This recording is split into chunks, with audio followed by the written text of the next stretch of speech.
There's 6 of you here, so up to you, Chair Carlson, whenever you're ready to begin.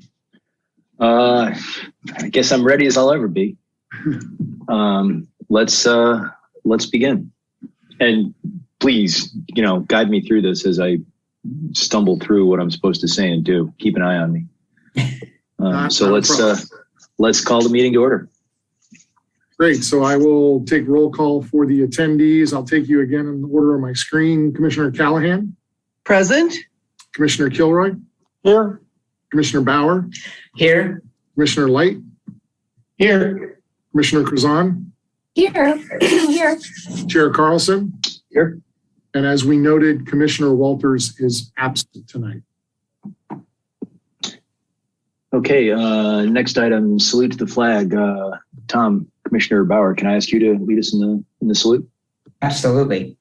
Right hand over the heart, and I pledge allegiance to the flag of the United States of America and to the republic for which it stands, one nation, under God, indivisible, with liberty and justice for all. Over Zoom, it's always a little dicey. Yeah, try taking music lessons. It is just as hard. Thank you. Okay, next step is approving the order of agenda. So moved. I move stay with the order of agenda that is published. Okay, any objection? Okay, next item E, any blue folder items? Do we have any additional backup materials? We do not have any blue folder items for you this evening. Okay, next item, jumping down to item F, the consent calendar, approving the affidavit of posting and approving the minutes. Anyone have anything they want to pull? Any comments on the minutes? Nope. Motion to approve. Second. Okay, all opposed or all in favor? Aye. All Any right. opposed? Okay, any opposed? Thank you.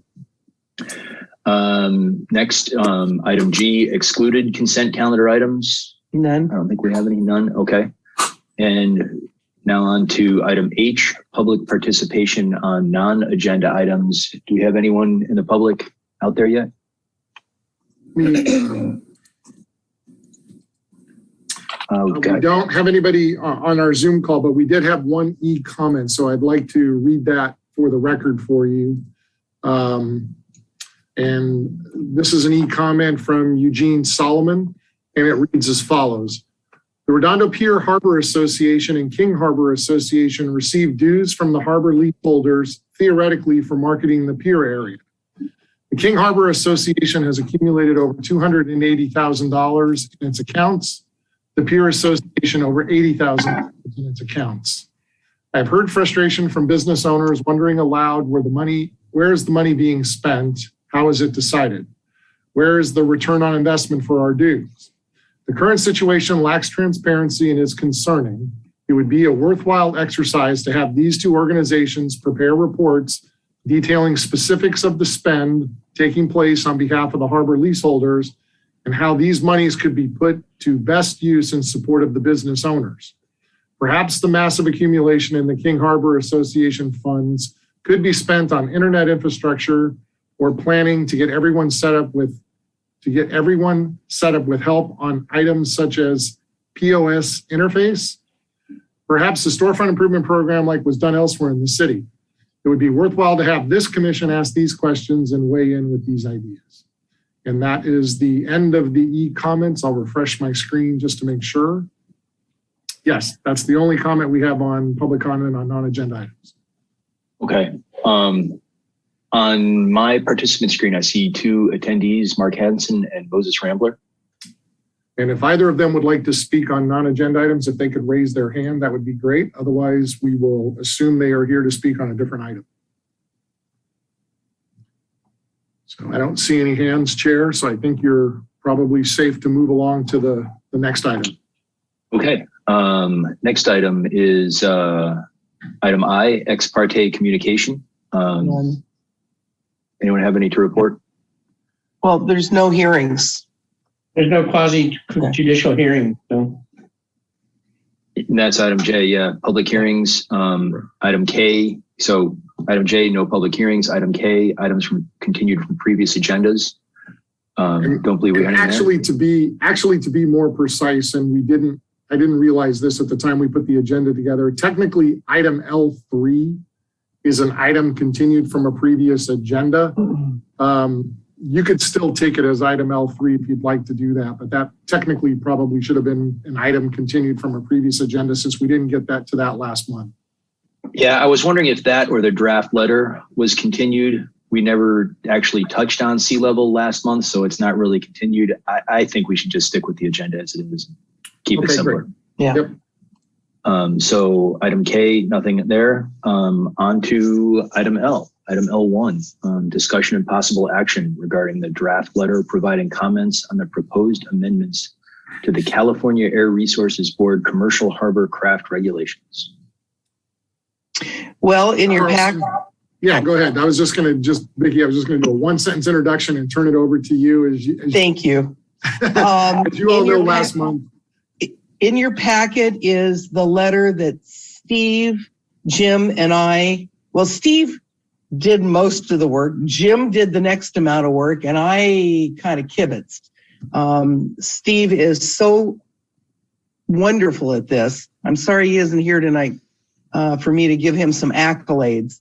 But it was really, really well received first of all, we did the letter, we made some changes, we sent it off to the Sport Fishing Association, who made 2 small corrections. We incorporated that. We heard nothing back from the police/fire chief, and that was it. I think it was really well written. I hope I hope everybody enjoyed it as much as I did. Does anybody have any comments? I agree. I read through it. I thought it touched on everything. It was almost an amicus brief. Yeah. It was fabulous. The one thing that happened is that the Sport Fishing Association asked that we, since we're sending a letter of support, that we be included on their list of supporters. I can't see why there would be a conflict. So we do need to address that. I thought we had voted and approved that last meeting. That's my recollection as well. Okay. We could If only we had minutes. But I thought you, as 2 separate items, you agreed that you wanted to be added, have your name added to the list of support. Okay. And then separately to draft the letter and submit the letter. So if there's no additions, corrections, or changes, I would like to move that we send the letter as presented to the Harbor Commission. I'll second that. Okay, any discussion? And I'll start the discussion briefly by saying in the minutes on page 3, it is in there that we unanimously voted to endorse their effort. So we did do that last month. Perfect. Any other discussion? My hand is showing is up. I tried to put it up. Yeah, you are. I'm sorry. Yeah. That's okay. Now you get to look for it. All right. Got to figure this out. Okay, Commissioner Light, go ahead. Yeah, I'd like Vicki to consider a friendly amendment that we also request the city council to send a similar letter or to sign on to ours. I have no objection at all. So the only challenge to that, Commissioner Light, would be that the city council meets tomorrow night. That agenda has already been published. And then they do not meet again until November 16th, which is the day after the comment deadline. So they wouldn't have a chance to review this document probably in time to be able to sign on as a separate supporter or endorser of the letter. just a scheduling issue more than anything else. I think it's a good idea. I'm just not sure logistically how you make that work. Well, do you think there's an issue with endorsing it late? I mean, we can still send it in with our endorsement and then council could come in later. They could. I mean, it would have to be probably on their agenda for November 16th, and then they could mail it on the 17th. That's technically 2 days after the public comment period ends, but I think the hearing, if my memory serves, is on the 19th. 19th. It's correct. So, you'd still, if it went the next day, presumably they'd still have it in time. I'm just not sure how their staff accumulates, comments that they then present to their board. But there's nothing to say you couldn't do that. Well, I don't think it hurts to try. I mean, we can still send it in with just us, right? Yes. Sure. Oh, absolutely. Yeah, our intent was to, if the letter's approved tonight, is, we would get that out to you, tomorrow. We'd probably just ask whoever is. So that would be my friendly amendment, that we still send this, but we also recommend city council either sign one or generate their own. Okay. I have no objection. Okay, any other discussion? Should we go to the public? Yeah, do we see any public comment? Any hands raised? We don't have any hand raised from our attendees. Let me check our e-comments. There wasn't any earlier, but let me just make sure no one has submitted a comment since we've started the meeting. We do not have any e-comments posted either, so I think you are good from a public participation perspective. I'd also like to thank Elizabeth for all of her go-betweens. Thank you. And starting the first draft, that's always the hardest one. It is. It is. Yeah, and I'm sorry, Commissioner Walters isn't here. I've seen him be really valuable and helpful in other things, and he's a great addition to the commission. And hopefully we don't burn him out too much. Asking Well, for this kind of help. He just took the ball and ran with it. He said he used to do this in his earlier attorney life, doing rules and regs. And he said it was very easy for him. And I thought, wow, what an asset. Yeah, he is an asset, and I hope we keep him on, any commission he wants to be on. Okay, I think we're ready for a motion then, or a vote on the motion, I think. All right, why don't I do a roll call for you in the order I have you on the screen? Commissioner Callahan? Yes. Commissioner Kilroy? Yes. Commissioner Bauer? Yes. Commissioner Light? Yes. Commissioner Krazan? Yes. And Chair Carlson? Yes. All right, that passes 6-0. We will put that on letterhead. I guess the question is, we could send that. I'm not sure, Elizabeth, we have this, it just sort of says sincerely, but it doesn't actually have a signature on the letter. Might be good to maybe have it be Roger as the. It should be Roger as chairman. So we'll add that. Roger, if you're around tomorrow, we could send that over to you to sign and then PDF back to us, and then we'll get it this way. Sure. Okay, super. We'll take care of that for you tomorrow then. Great. Okay. Okay. Item, what are we down to? L2. Discussion and possible action regarding the conversion of 17 parking spaces at Moonstone Park to paid parking spaces. Yeah, so we brought this to you tonight because we've been having some conversations with Majestic KHM, who, as you know, is the master leaseholder for the area. It used to be Marina Cove, the King Harbor Marina area. And recently, they have gone through the process of striping and numbering many of their public parking spaces for a pay by phone. It used to be they had an honor box system that a lot of their public parking spaces were tied to. And then I would say within the last 6 months, they've gone through the process of striping and numbering and signing the lot to have different zones where people can use the pay by phone app. And one of the gaps that has occurred, and I'll show you where this is on a map here in just a moment, is there are some parking spaces. Maybe I'll just do that right now. Pull this here. I'm going to just share my screen here for you.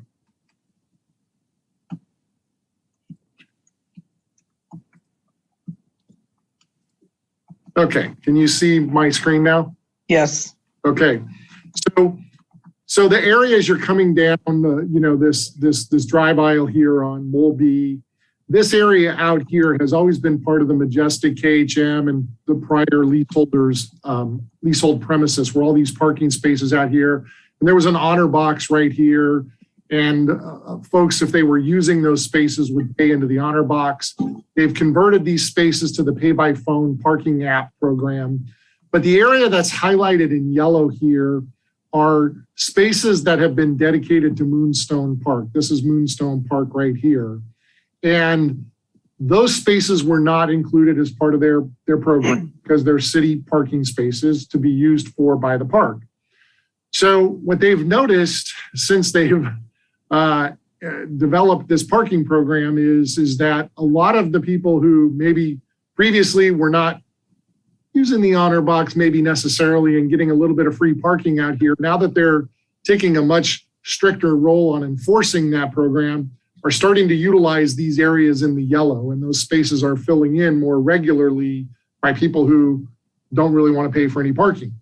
So they approached us and they said, look, we'd like to see if you'd be interested in bringing those programs into the pay by phone program. We're not changing lease boundaries. They'd still be city parking spaces, but what they would get is they would get similar signage to what is currently out there today. And then they would be numbered, they'd have a zone. Then someone who pulls into that space could use the pay by phone program. And what they would do is they would just pass that revenue 100% through to us. So it would just become part of the revenue stream and they would pass it through to us.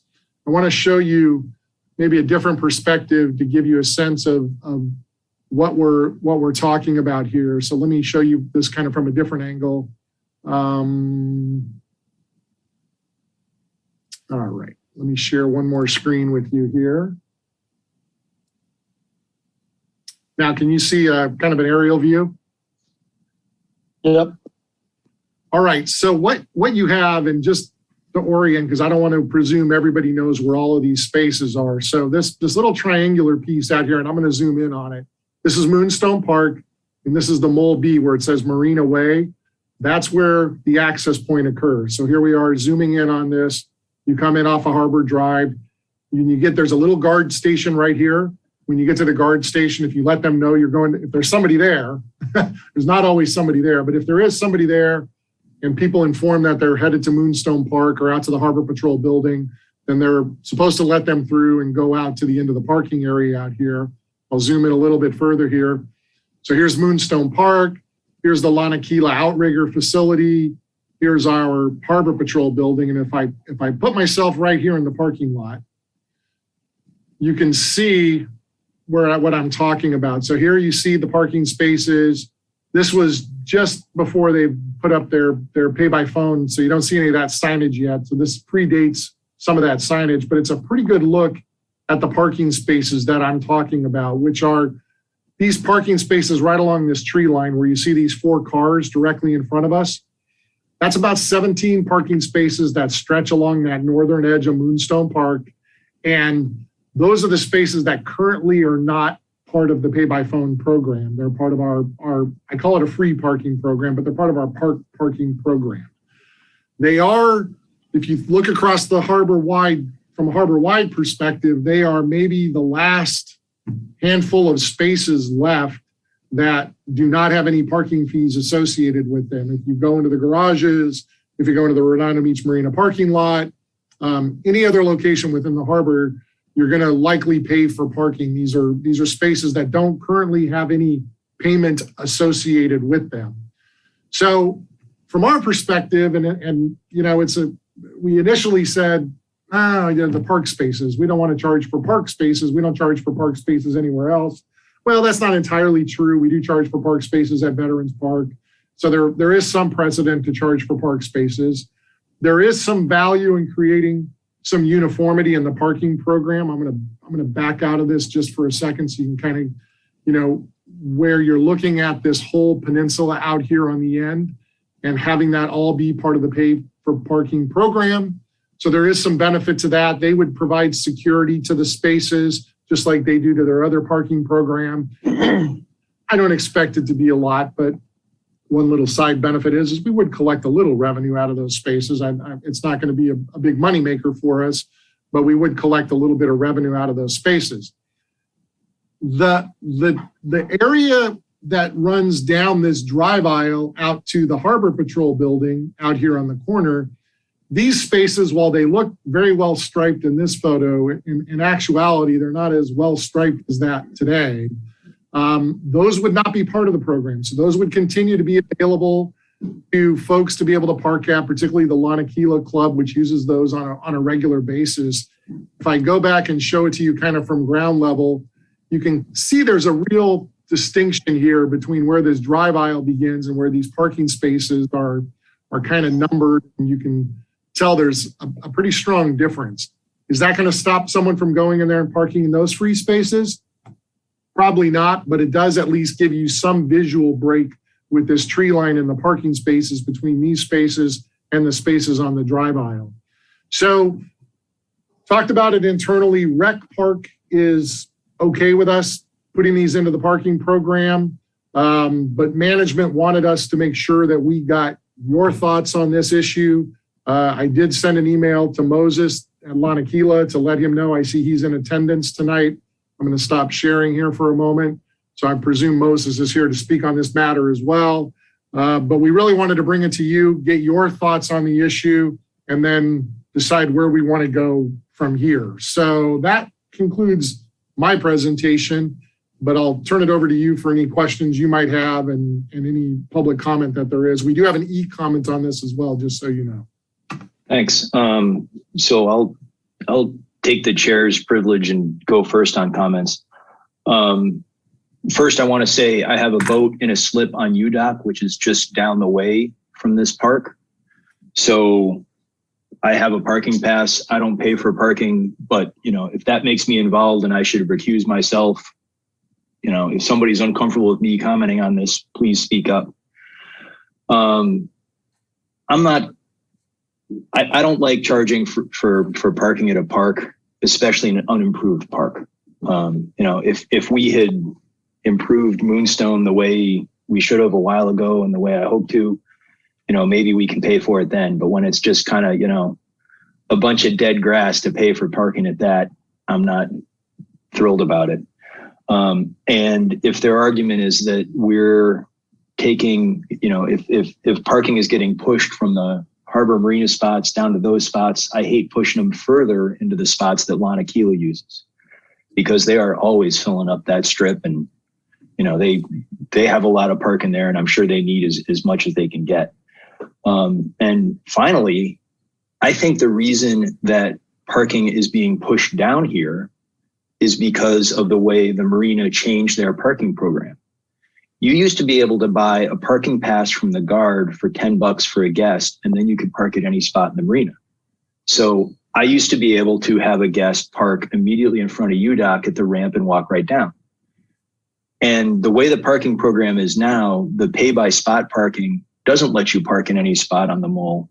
It only lets you park in a few spots down in front of Blue Water Grill, or that little handful of spots all the way at the west end of the mall by Moonstone Park. So I have to say to a guest, please carry your scuba gear a half a mile.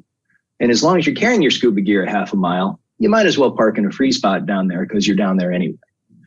So I think we should tell the harbor that the Marina, that if they're concerned about, losing parking revenue and pushing people into these free spots, they should modify their parking program, the pay by spot parking program, to use any spot anywhere on the mall. And then their guests who are paying for parking have an incentive to pay for parking, because then they can actually park close to the boat they're walking onto. And I would also suggest that they look at their parking fees, because you used to be able to park, all day for, I think, $10. And now it's several dollars an hour. I'm not sure what the cap is, but their parking level has changed a lot, and I think it's more expensive than it used to be, which again drives people down to the free spots at Moonstone Park. So if they had a parking program which was equivalent to what they used to have, and they allowed people to park in every spot, and we had done the improvements to Moonstone Park, I would feel better about charging, $2 an hour on the city's behalf to do this. But that's my soapbox. So let me look for raised hands here. Commissioner Kilroy, go ahead. Yeah, I kind of echo some of your thoughts. I didn't have all the nuances with you had, but it just seems like if you create that strip to be paid for parking, people, if they're going there to avoid parking fees, they're going to go to the remaining free slots to avoid parking fees. And at the end of the day, this seems like a Marina created problem and issue, not one of ours. And I don't see enough upside. Let's put it that way.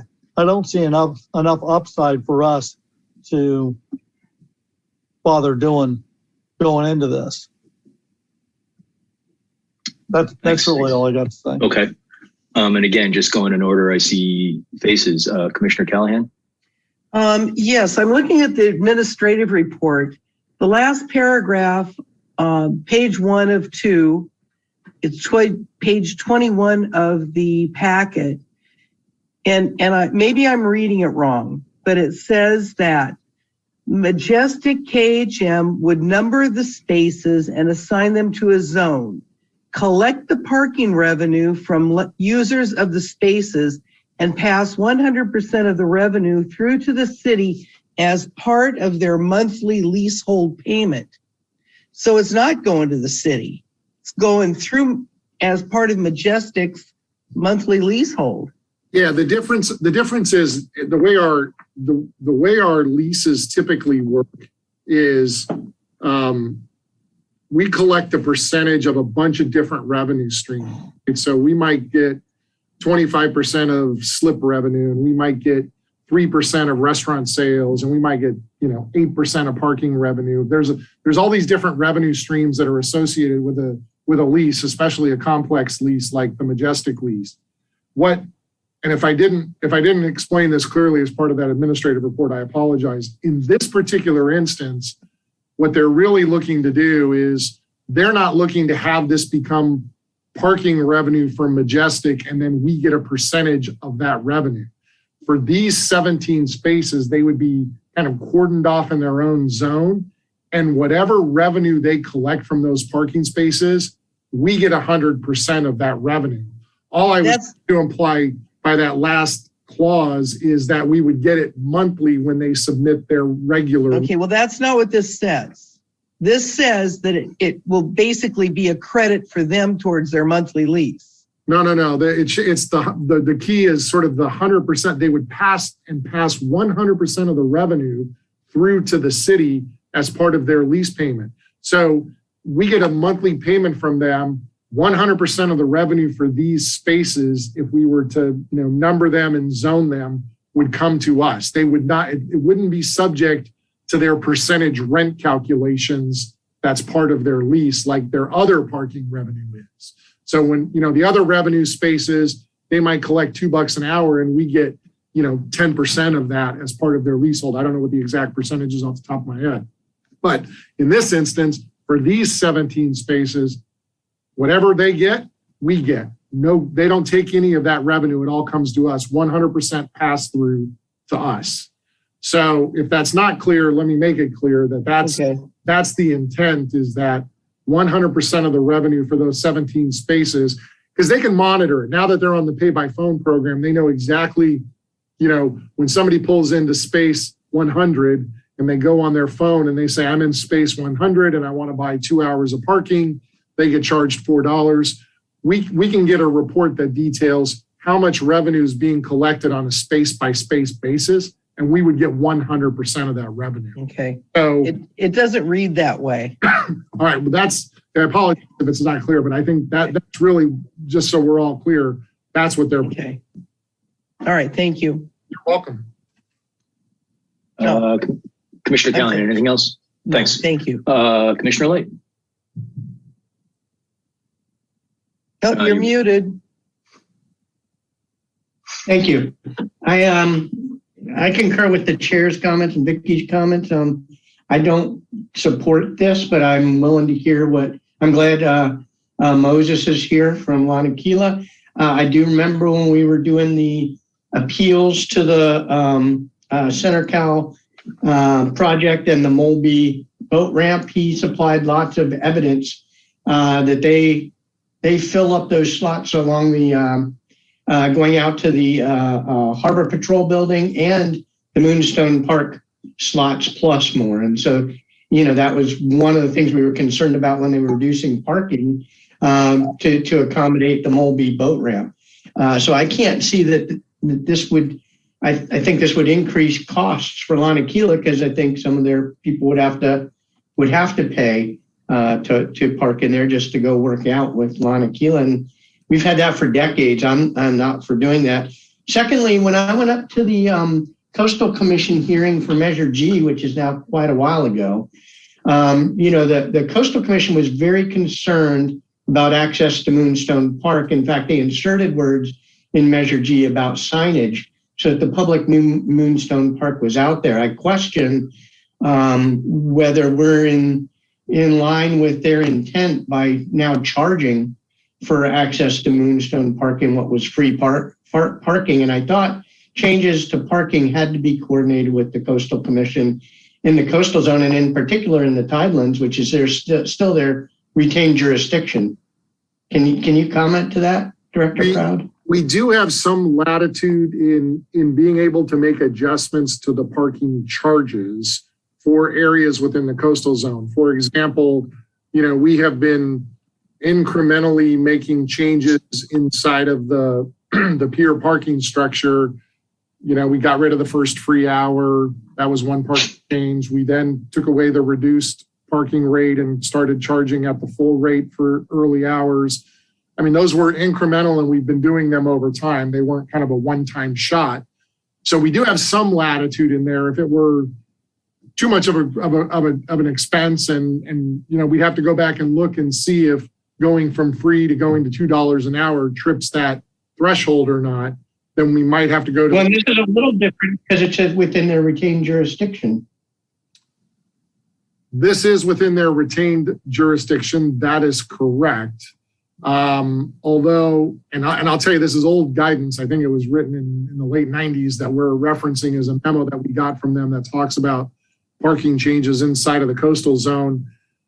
I don't recall, Commissioner Light, I could be wrong. I don't recall whether there's a differential between retained jurisdiction and the appealable jurisdiction, or whether it's just coastal zone wide, whether regardless of jurisdictional boundary. We'd have to go back and take a look at that.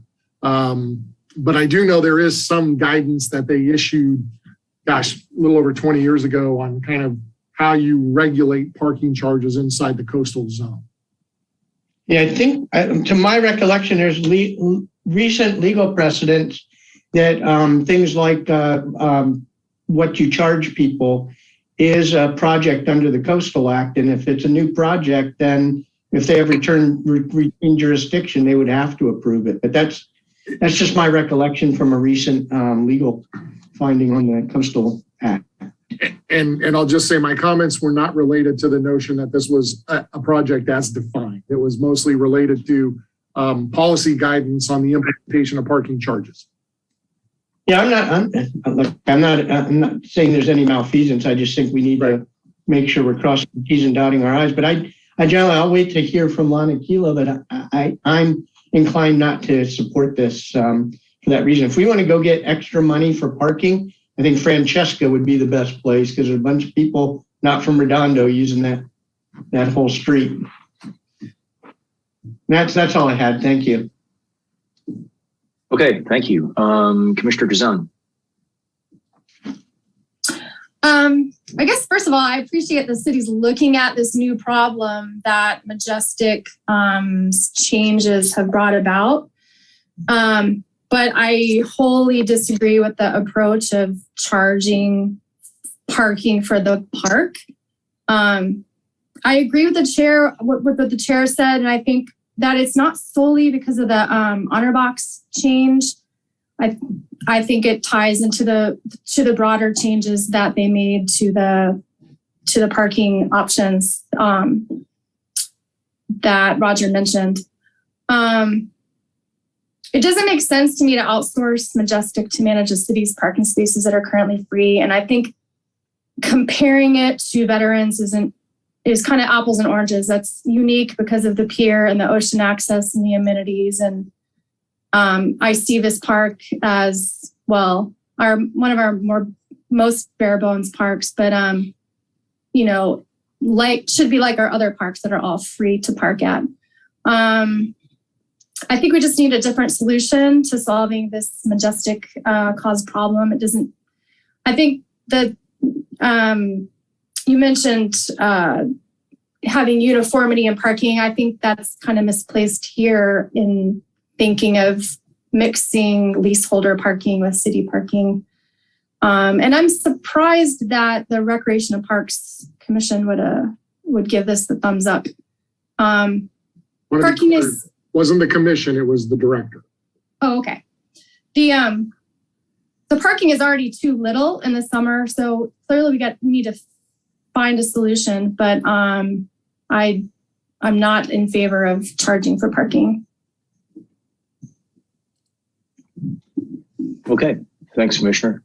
Thanks. I think we go to public comment now. You do. Unless there's any motion out there, or I guess have members of the public. My recommendation, Chair, would be to take the people who are attending the meeting, and you have one gentleman, Moses Rambler, who has his hand up now. And Great. I do have an e-comment for you to read into the record as well. Okay, whatever order we should do that in. Let's go ahead. Yeah, so Moses, I'm going to unmute you. I think you're now unmuted and you can address the Harbor Commission. Hi, can you hear me? We can. All right.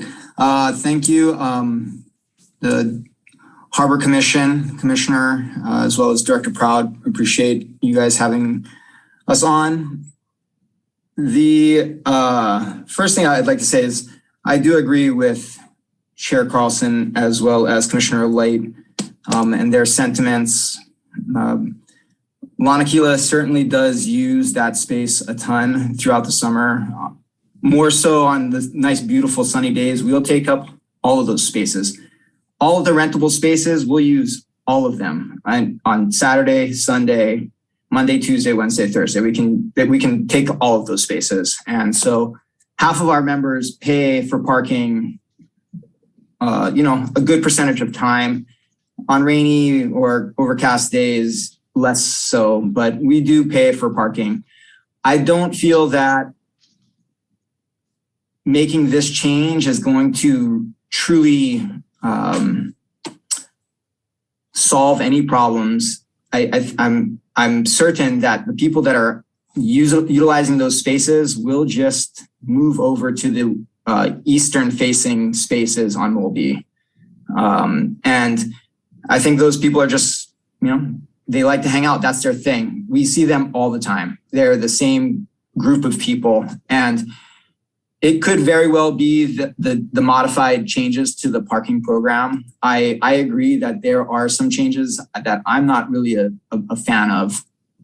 Specifically, the ability to buy a parking pass to help support the harbor or the Majestic KHM and give them some revenue and just be able to park in the marina. That was a great opportunity for anybody to have. That's not something that's available to us under my current knowledge. I did try to touch base with Michael Akers over at the office, but I was unable to get a hold of him to clarify some of those thoughts. The access to have,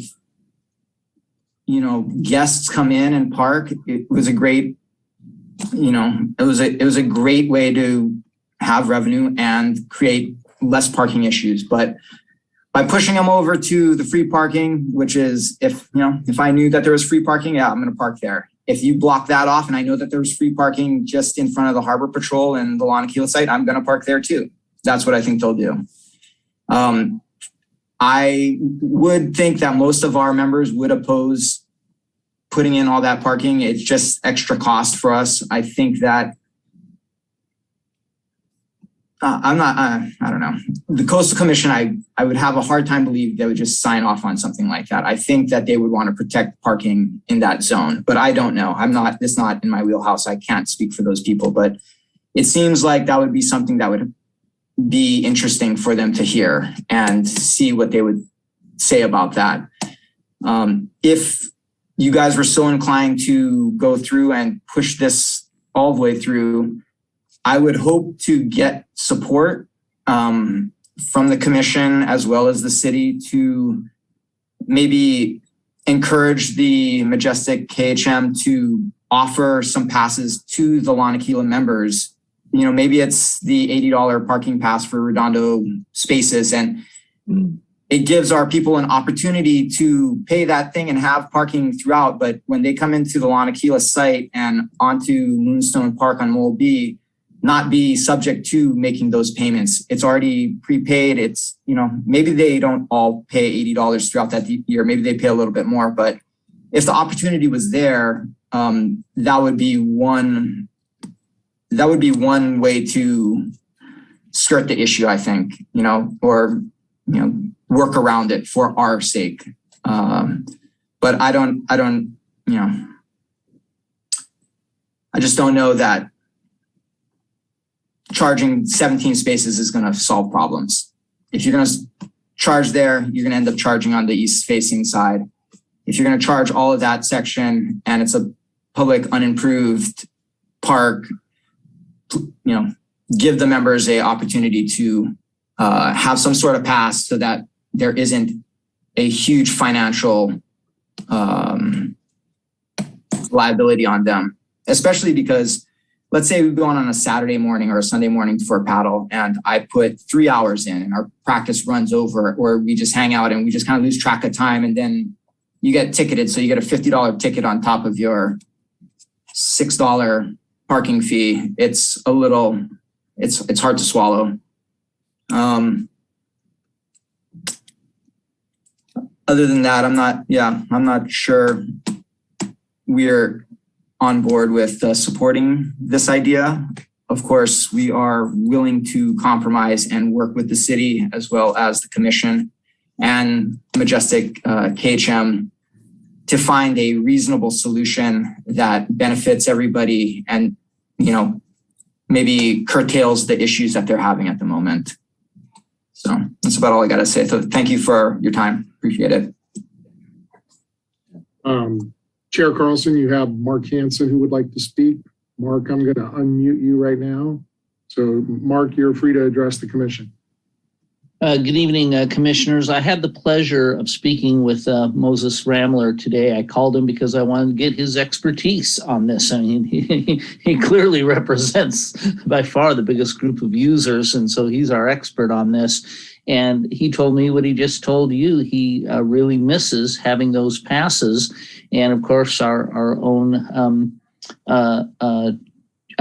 Chair Roger, you know, just mentioned the same thing. He's another expert. He's right down there. So to me, it's I would strongly urge the commissioners to ask staff to go re-engage Majestic and see if we could look into reestablishing those passes. As a backdrop to this, I would point out that, you know, we have a obligation in the coastal zone to support low-cost recreational boating. And I don't think anybody could argue that the most low-cost recreational boating we do is outrigger canoes. So I think we have a moral and legal obligation to do our very best to make it easy for folks to go out paddling. Thank you very much. Okay. Moses, Mark, thank you very much for the comments. We appreciate that. Yeah, I hadn't thought of the Coastal Commission issues, but I feel anything which would, you know, reduce Lanakila access is, you know, one, wrong, and two, reducing access to the ocean in a big way, which is a Coastal Commission issue.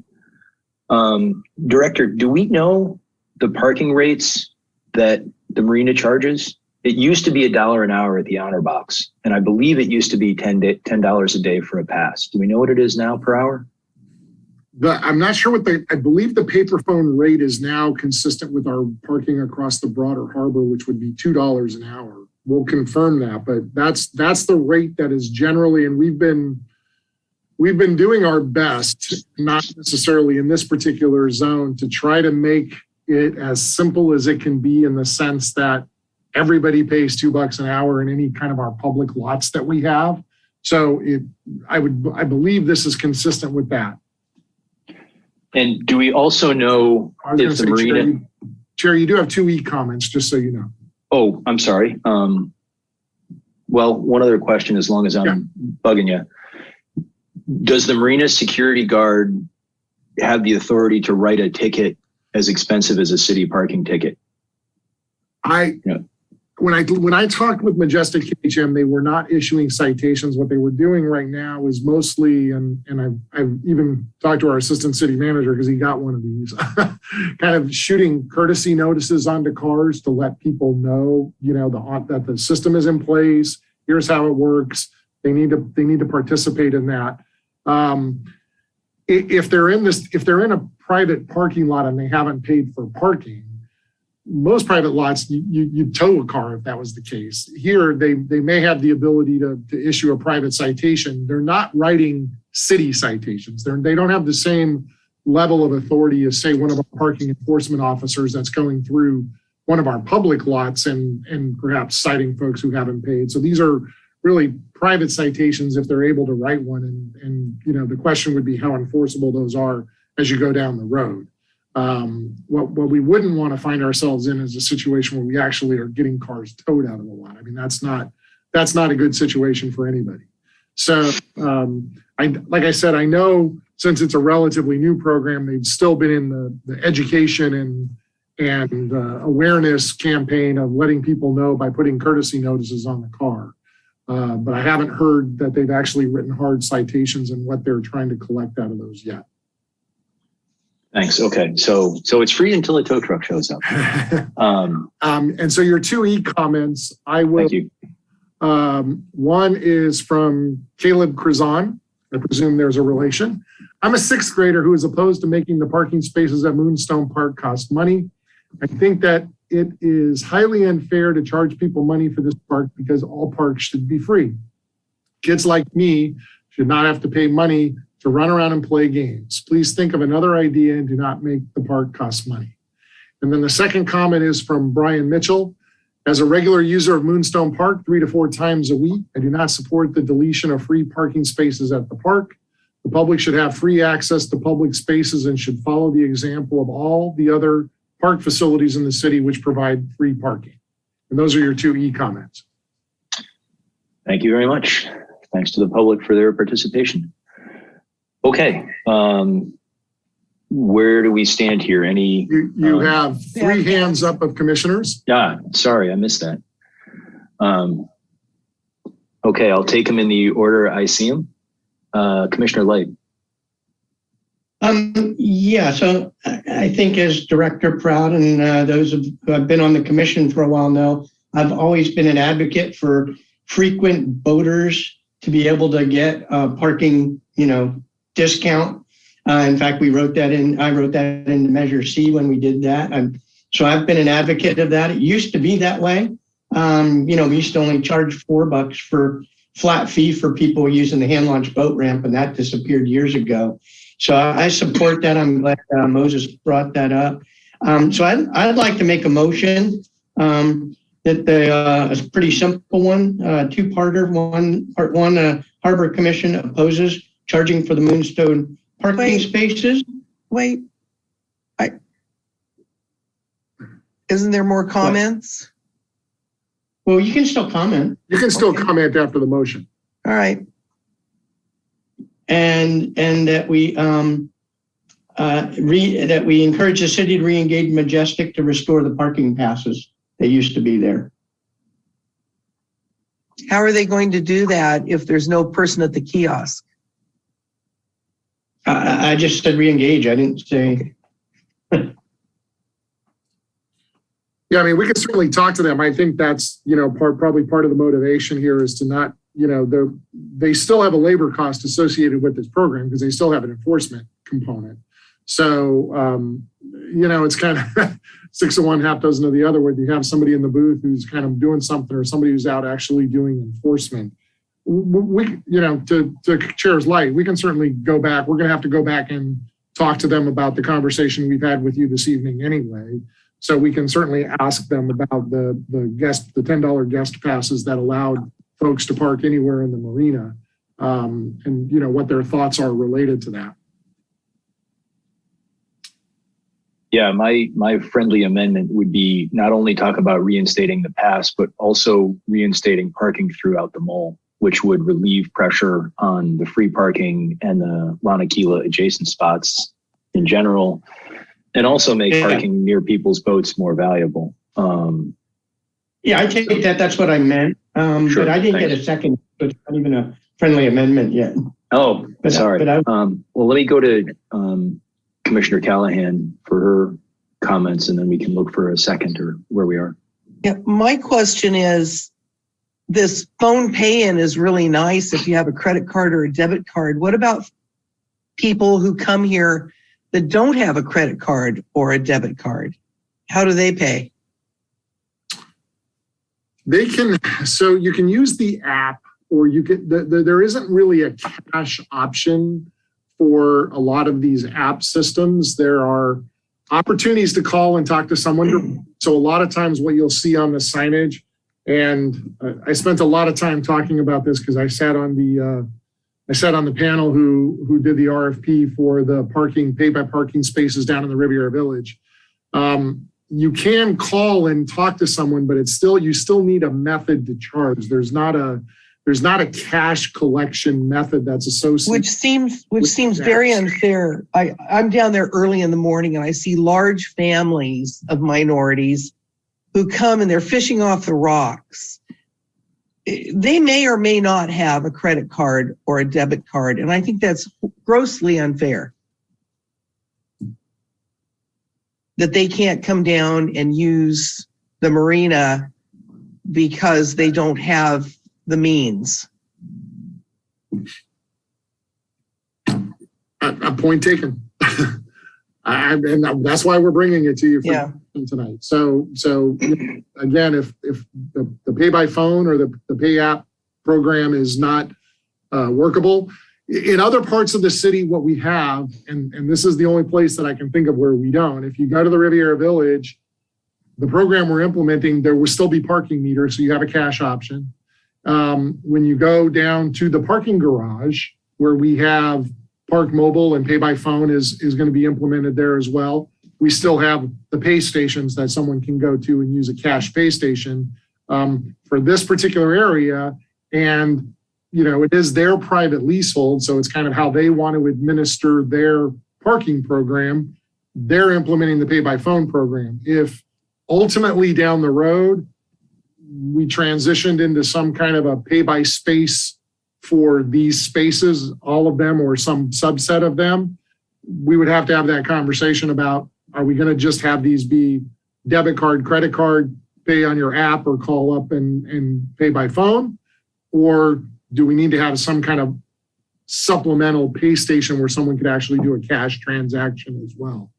There aren't really enough spaces for us down there. What we could do as an alternative, which is, you could turn it into like a metered spot, and then that would give you the option of either plugging a meter or doing a pay by phone. That's an alternative. At some point, you could combine the two if you wanted to make them. That's all on the presumption you would want to make them paid parking spaces, which, if I'm reading the tea leaves, doesn't sound like where you're headed right now. So it was just a question. That would be kind of a down the road solution. If you wanted to have that option available, you could do 17 meters for those spaces and give people the option of doing pay by phone or plug in the meter. Right. Thank you. Okay. So where we stand now. One last hand up, Chair, Commissioner Cruz. Oh, I'm sorry. Commissioner Zahn, go ahead.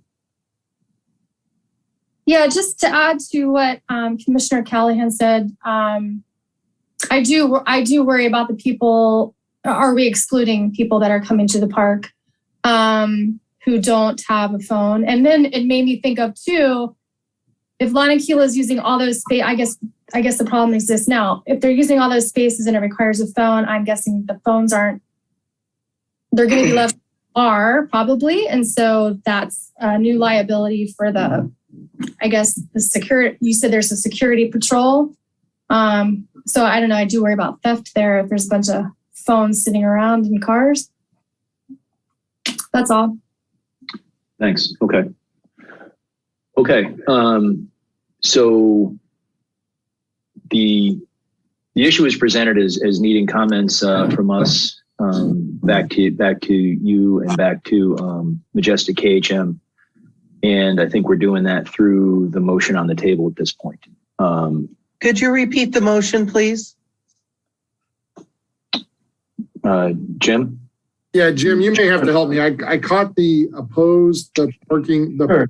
the Harbor charging Commission for the paid was parking stations. charging for the Moonstone parking spaces, Moonstone Right. Park parking spaces, and request the city to re-engage Majestic to restore parking passes and the ability to park anywhere when you do pay. Is that the way you want me to capture that last part, Roger? Thank you. Yeah. Okay. And Commissioner Carlson, can I just ask, since you have a boat there, you do get a dedicated parking space, correct? Since I'm paying for a space, we get two passes. One is a window sticker and the other is a hanging tag, which you can move from car to car. Right. And I've been told that I can pick up a handful, maybe 5 guest passes that are good for one day and are good for the whole year. I've never known that. I've never done that. I also believe that I can buy additional hanging tags. I haven't tried for years. Last time I knew they were $20 a month. Mm-hmm. So I guess I could go buy one for every member of Lanakila. So yeah, I'm able to park in any space close to my boat for free. But when I have a guest come, they have to drop gear off and then drive away or, carry gear a half a mile. And, I generally see like a lot of confusion and people trying to make the app work and, frustration with that and giving up on the app. And I was just, for some reason, and maybe I misunderstood when I had this conversation with Majestic HM. So your parking isn't your slip isn't tied to a particular parking space. No. Correct. No. Correct. Okay, got it. Yeah. All right. Yeah. So because I just wanted to make sure I understood the second half of the motion, which would allow people to park anywhere, because I had this concept that there was a space tied to the slip, but if that's not the case, then I understand that. Okay, we have it. Yeah. So I think generally they've made a lot of changes and it's not the equivalent of what it used to be. And a lot of those changes are affecting this issue. Understood. Not well telegraphed. So I think, We still need to I was just going to say, to help the chair, I think we have a motion, but I'm not sure we have a second yet. Thank you. Second. Okay. Right, then I'll take a roll call vote on this, just so we have it for the record on my screen. First person is Commissioner Bauer, approve. Commissioner Light, Yes. Commissioner Curzon, Yes. Commissioner Callahan, Yes. Commissioner Kilroy, Yes. and Chair Carlson. Yes. Great, thank you very much. Thank you, members of the public, for attending. Appreciate that. The next item on your, I need to scroll down myself here, is a discussion and possible action regarding planning for sea level rise and implementation strategies for King Harbor. So staff put this together really as a request from the Harbor Commission to discuss our ongoing efforts related to sea level rise. Last month, I did a little background research. I tried to see what I could find in different locations and try to pull together some information that could help you understand a little bit more of the state of the world. And there may be some things I'm missing. So I'm open to having folks tell me that I may have missed a document or two that provides some additional guidance. But what I wanted to point you to was the fact that the first place that I went to because we had an internal discussion about this in terms of our policies related to sea level rise, was I turned my attention to our local coastal plan, our LCP, our local coastal program. And I went to the document, which Commissioner Light, I think, will appreciate this, which is not the easiest document in the world to navigate, because we have a base document and then we have a series of amendments, and we don't necessarily have a comprehensive LCP that encapsulates all the amendments and initiatives and measures that have been passed over time. I think our planning department is actually working on that with some help from the Coastal Commission and an intern that they have. So we may see some progress on that front. But in trying to scroll through what we have available online to look through that, what I really found as policy guidance is what I quoted into your staff report. The LCP adopted in 1980. It was subsequently amended. So this wasn't obviously in the original document, but it was subsequently amended to state, and I'm just going to kind of read the first couple of sentences that says, development in the pier and harbor areas shall provide in advance of approval erosion and wave uprush studies based upon projections of the range of sea level rise that can be expected. And then it sets a rate ranging from 5 millimeters to 15 millimeters per year within the reasonable economic life of the structure, normally 75 years. So that was really the base level guidance that we have in that document. I haven't seen that subsequently amended since that was approved. I think that's still, from an LCP perspective, our baseline guidance, and it talks about wave uprush studies, but it really doesn't set a design standard for which you can use other people looking to do improvements or development in the harbor or public improvements can use to set as the standard. And really the next piece of information that I came across, and there, like I said, there could be gaps in this, but there was, in responding to that LCP guidance, and as part of the waterfront project and the EIR for that project, there was a wave uprush study that was conducted in August of 2015. And in that document, it outlined as the best available science, an SLR between 0.9 feet and 4.5 feet by 2090. And I attached a copy of that to your staff report just as a reference document, because that's the next piece I found in kind of the progression of this conversation. There have been conversations in the past where people have talked about, well, what did we do for Shade Hotel? There was something that was done for Shade Hotel that they had to respond to as part of their approval process. When I went back and looked at the record for Shade Hotel, their approval in terms of where their freeboard was, what they had to accommodate, was 2 feet above the FEMA flood elevation. It didn't speak specifically to sea level rise or sea level rise projections. It was looking at a base level FEMA map, looking at those flooding criteria, and then trying to set something above that flood criteria.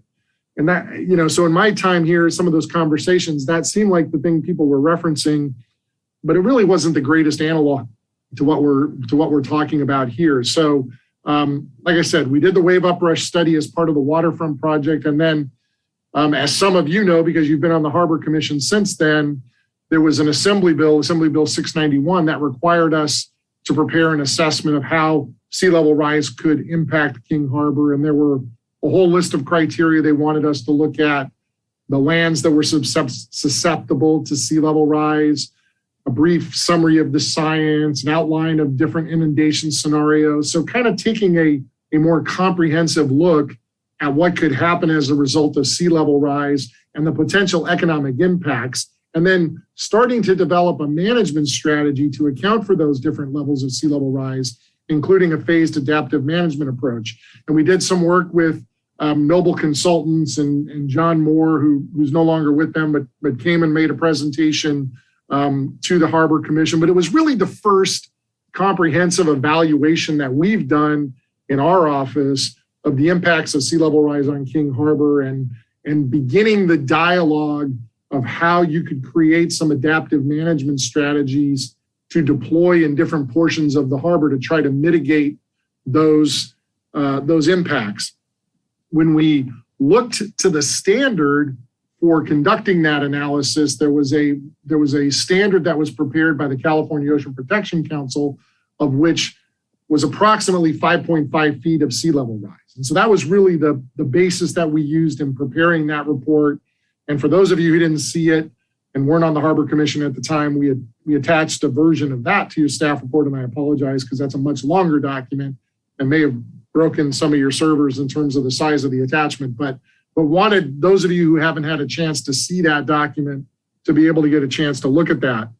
The next thing that comes along in the planning program and is that the city more recently has done a local hazard mitigation plan. And that local hazard mitigation plan went to the city council in July of 2020. And we had a small part in putting that together. It was mostly prepared by a series of consultants that were working with our planning department.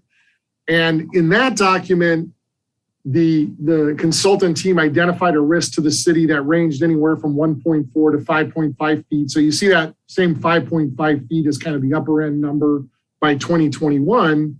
And it looked at the threats to different kinds of public facilities from those two ranges of sea level rise. And what was interesting in that document is there were a series of mitigation measures that were proposed for different kinds of hazards, because this was a document that dealt with earthquake hazards, tsunami hazard, sea level rise hazards. So it looked at a broad range of potential hazards within the city, and then it laid out some mitigation strategies for those different kinds of hazards.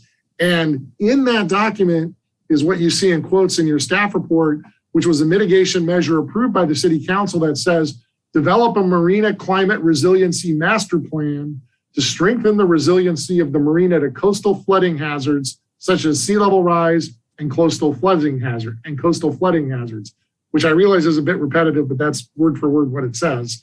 So, which I think was encouraging, because that was something that I think is really the baseline of what we want to do to start to be able to have a more comprehensive discussion about sea level rise within the harbor.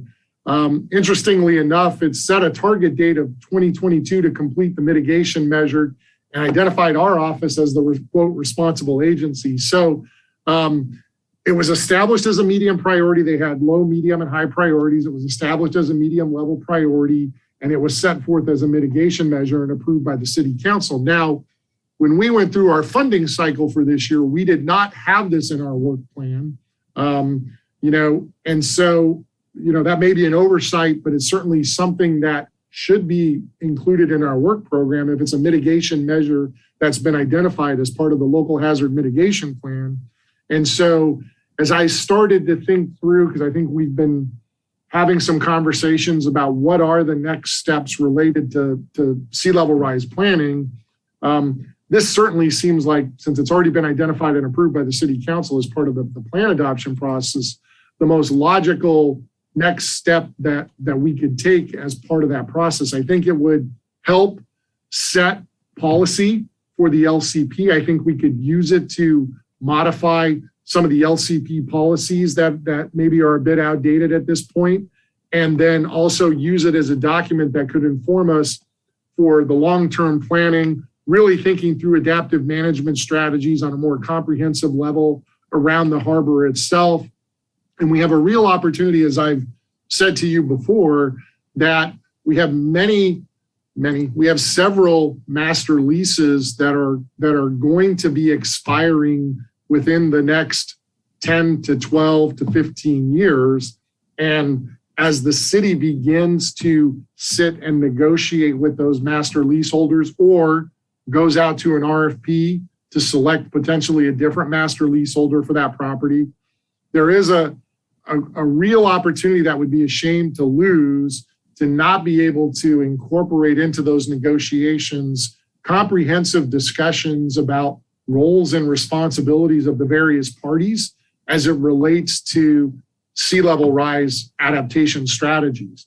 Most of our leases that we've entered into that are the ones that are coming due are very old. They were they were leases that may have been written 40 or 50 years ago, and we weren't even thinking about sea level rise adaptation or sea level rise at all for that matter when these things were written. They're written in such a way that a lot of the responsibility for the infrastructure is placed with the city. So things like seawalls, railings, things of that nature are city obligations. And it may be time to revisit that as part of the negotiation as we think through the adaptive strategies that need to be implemented as to what those roles and responsibilities are. You know, you could go anywhere as extreme as saying, let's just raise the base elevation for all these areas.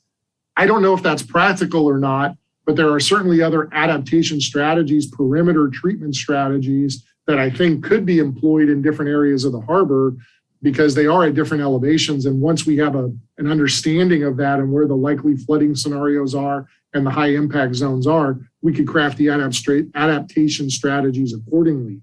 So I really brought this forward more as kind of an open-ended discussion item for you, but I do think there's an opportunity for you to make a recommendation back to the city council for them to think about the timing of the funding to prepare this Marina Climate Resiliency Master Plan. It's a mouthful. And where that timeline might occur. It could be that it's a mid-year budget item, which is kind of in our March timeframe. It could be something that is a next year's budget cycle. If you really want to kind of look ahead to the 2022, 2023 budget window, you know, our office will be working on those budget sheets probably in February or March. So not too long from now, we'll be starting our process of thinking through our professionals and our professional contracts and services budget. And this is something that we could add to our contracts and professional services budget, but we'll need the support because it will be a decision package that will go to the city council. It won't be part of our core budget. Would need the support of maybe some support from the Harbor Commission to let the council know that this is important. It's part of the local hazard mitigation plan that they approved. And we think this is critical as one of our early steps in starting to advance the city in terms of the dialogue of sea level rise and adaptation strategies. So that would be, you know, a recommendation where you put that in the timeline and how you want to think about it. Food for thought. We're happy to hear what you have to say about it. But I know you were eager to get this topic back on your agenda. And so I tried to do as little as I could to fill in some of the gaps. And there, as I said, I'm not trying to represent in any way, shape, or form that this may be the most comprehensive staff report in the world, but I wanted to give you some touch points on where we've looked at this issue in the past and how we may want to look at it going forward. So with that, I'm happy to turn it over back to you, Chair, and you know, hear what the Harbor Commission thinks and try to craft a strategy going forward. Yep, you're muted, Roger. You're muted. Thanks. Yeah, I was coughing there for a moment. Thank you very much. I feel like this is actually a very comprehensive staff report. I really appreciate, you know, how much old data you brought in and summarized here and summarized all the key documents, even if it is a long agenda package. So thank you very much for all this work and including this on here. Well, hey, the good news is this is going to solve the parking problem. And it'll also get us more slips, which will be great for everybody.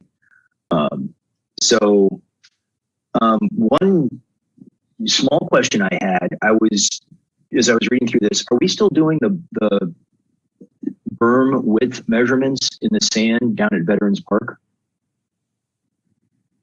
On page 36 of the package in figure 5, there's a study where they're measuring the width of the beach at Veterans Park, which may relate to the dredging issue we'll have coming up. And I was wondering if anyone was still making that measurement. So give me the reference again on where it is in the document. If you go to the agenda packet, page 36, figure 5, there's a color chart of how wide the beach is from Topaz Jetty, throughout the Vets Park area. And it seems to be stabilizing at around 60 feet wide, no matter how much sand you dump there, because the canyon can eat all the sand you dump there. And I see the reference. So this is data that is from LA County Beaches and Harbors. And so Noble has pulled that from them. I'm just looking at the length of the longitudinal analysis that they have here. I suspect they're still collecting this data, given that they have 14 or 15 years worth of data here. But I couldn't tell you for sure. We'd have to go back and try to see if that data is still available. This is a report that was written in 2015. So just as I got to the city, just as we were, going through the EIR process for the waterfront project. So that's why it stops on December 14, because this particular memo was written in 15. I don't think Noble revisited this issue as part of their broader assessment that they did in 2019. So we haven't had a cause to look at this data since this particular memo was crafted, but I'm suspecting they still do, but I can't say that with certainty. Thanks. For some reason, I was thinking it would be city data, but of course it's county data. So I'll dig into that. Thank you. That's great. That makes sense.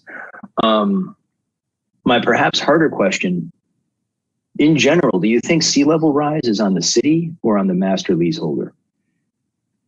And that's probably the $1 billion question. Yeah, it's a great question. I think we both have a role to play in this process. And, the hard part about these master, I think the part of the answer to your question is going to be part of how we negotiate the master leaseholds going forward. When we do leases that are 55 years, 66 years, it's hard to argue that those leaseholders haven't made a fair amount of money off of the ability to utilize that city property, and that they shouldn't be making a fairly substantial contribution back into addressing sea level rise. Now, there are obviously portions of the harbor where we're going to have to look at them ourselves. I mean, we were just talking about Moonstone Park and what happens around the perimeter of the park. We got Seaside Lagoon and the perimeter of the lagoon itself. We're the master leaseholder for a lot of the properties, at least, on kind of the mole C and D footprint. So, it's going to be a combination of factors. And I think until we can really sit down and understand what the economic impact would be on a master leaseholder. I had this conversation with somebody who's a marina operator who's not operating in our harbor right now. So I think they were maybe a little more, I could ask them to be a little more objective, since they didn't have a financial interest in King Harbor. And I said, what would you think if the city pushed these large infrastructure costs out to the marina operators themselves? He said, it really does depend on the economics of the particular marina. He said some may be able to absorb some of those costs, some may not. And part of it may be how much additional improvements we're going to be asking them to make. If you look at the Portofino, when they redid their docks, they replaced their entire dock system, and they're having to, cover the expense and amortize the expense of that entire dock replacement program over a period of time.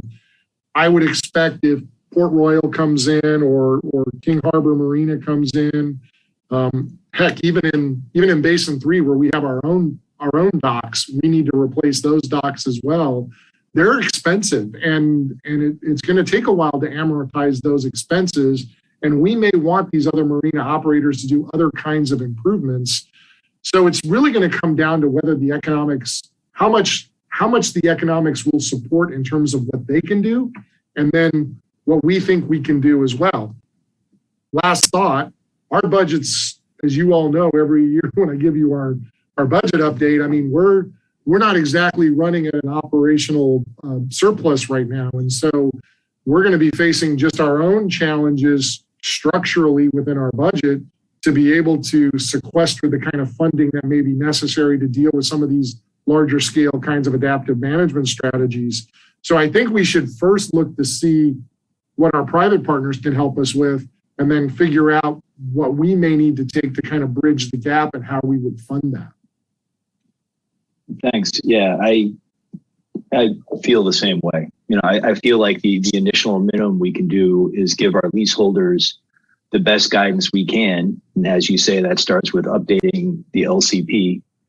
My comment on that would be not merely to say the 5.5 feet, but also include that extra sentence, which says also expect, you know, a single extreme event to 10 feet.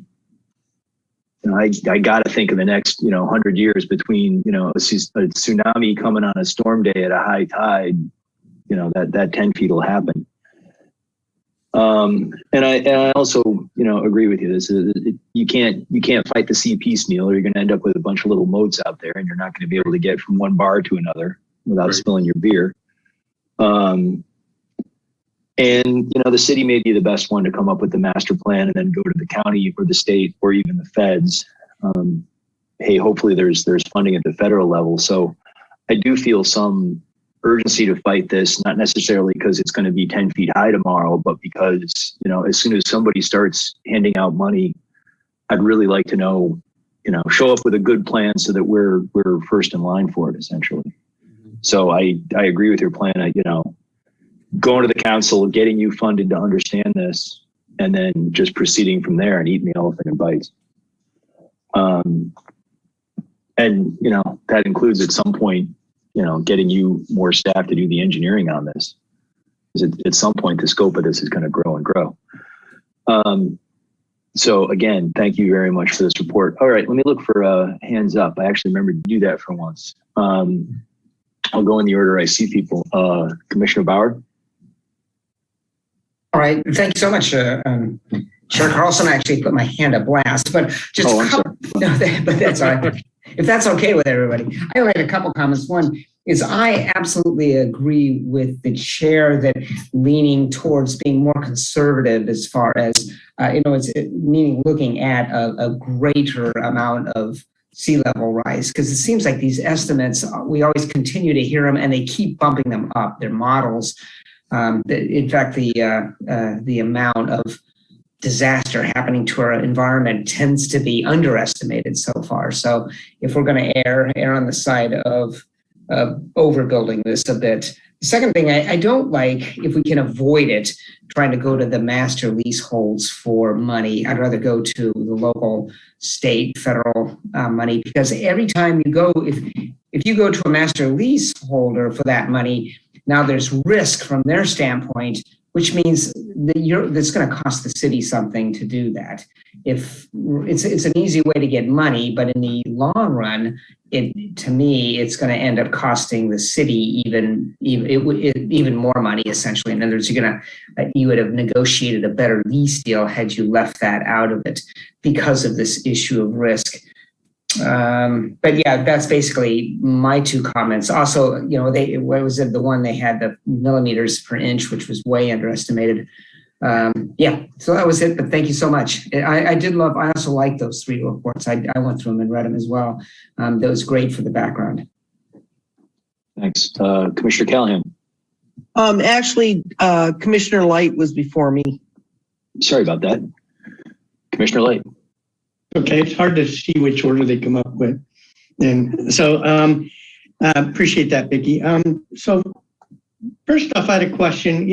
We had a plan for Basin 3 for putting a new cap on and raising it when we did it. Is that still in play, or? Yeah, we're still in the capital improvement program. We're still looking at that as kind of an initial strategy for that location. I mean, that's the one place where we've done the most work in terms of you may recall Noble Consultants did a structural assessment of Basin 3. We actually looked at some opportunities to try to do some initial adaptive management strategies for that location. And what seemed like the most achievable right out of the gate was to do, a small seat wall that could be 12 or 24 inches in height that could start to address. I mean, we already get it now, as you know, with king tides, we're already getting flooding in that zone. Right. So at a minimum, we could help mitigate king tides and start to address some of the sea level rise components in that particular location. We don't have that same level of detail in terms of existing conditions. We, anecdotally, we know the area we were just talking about out by Moonstone Park, Basin 2, in that corner where the access road, that floods every king tide as well. So we know where we have some problem areas where we've either seen some subsidence or some issues that are contributing to localized flooding. We could tackle those kind of on a onesie twosie basis, but we do still need to think through kind of a much more comprehensive. Yeah, I see what you're asking for here is exactly in line with what we recommended to the city council in strategic planning as a master plan for sea level rise. So I think, I support this, and I'm sure we'll put together, I'm hopeful we'll put together a motion to recommend that the council fund it. But on a couple of the other topics, so a couple of things with the Coastal Commission. First, the sea level rise got put in with the LCP changes related to Measure G back in 2009, 2009 when the Coastal Commission approved it, before it was Measure G. And that, and I think it covers it under the hazards portion, but it does only, at that time they thought 5 to 15 millimeters per year was the maximum. I think we could probably change that to whatever's current. So it'd be a relatively minor change.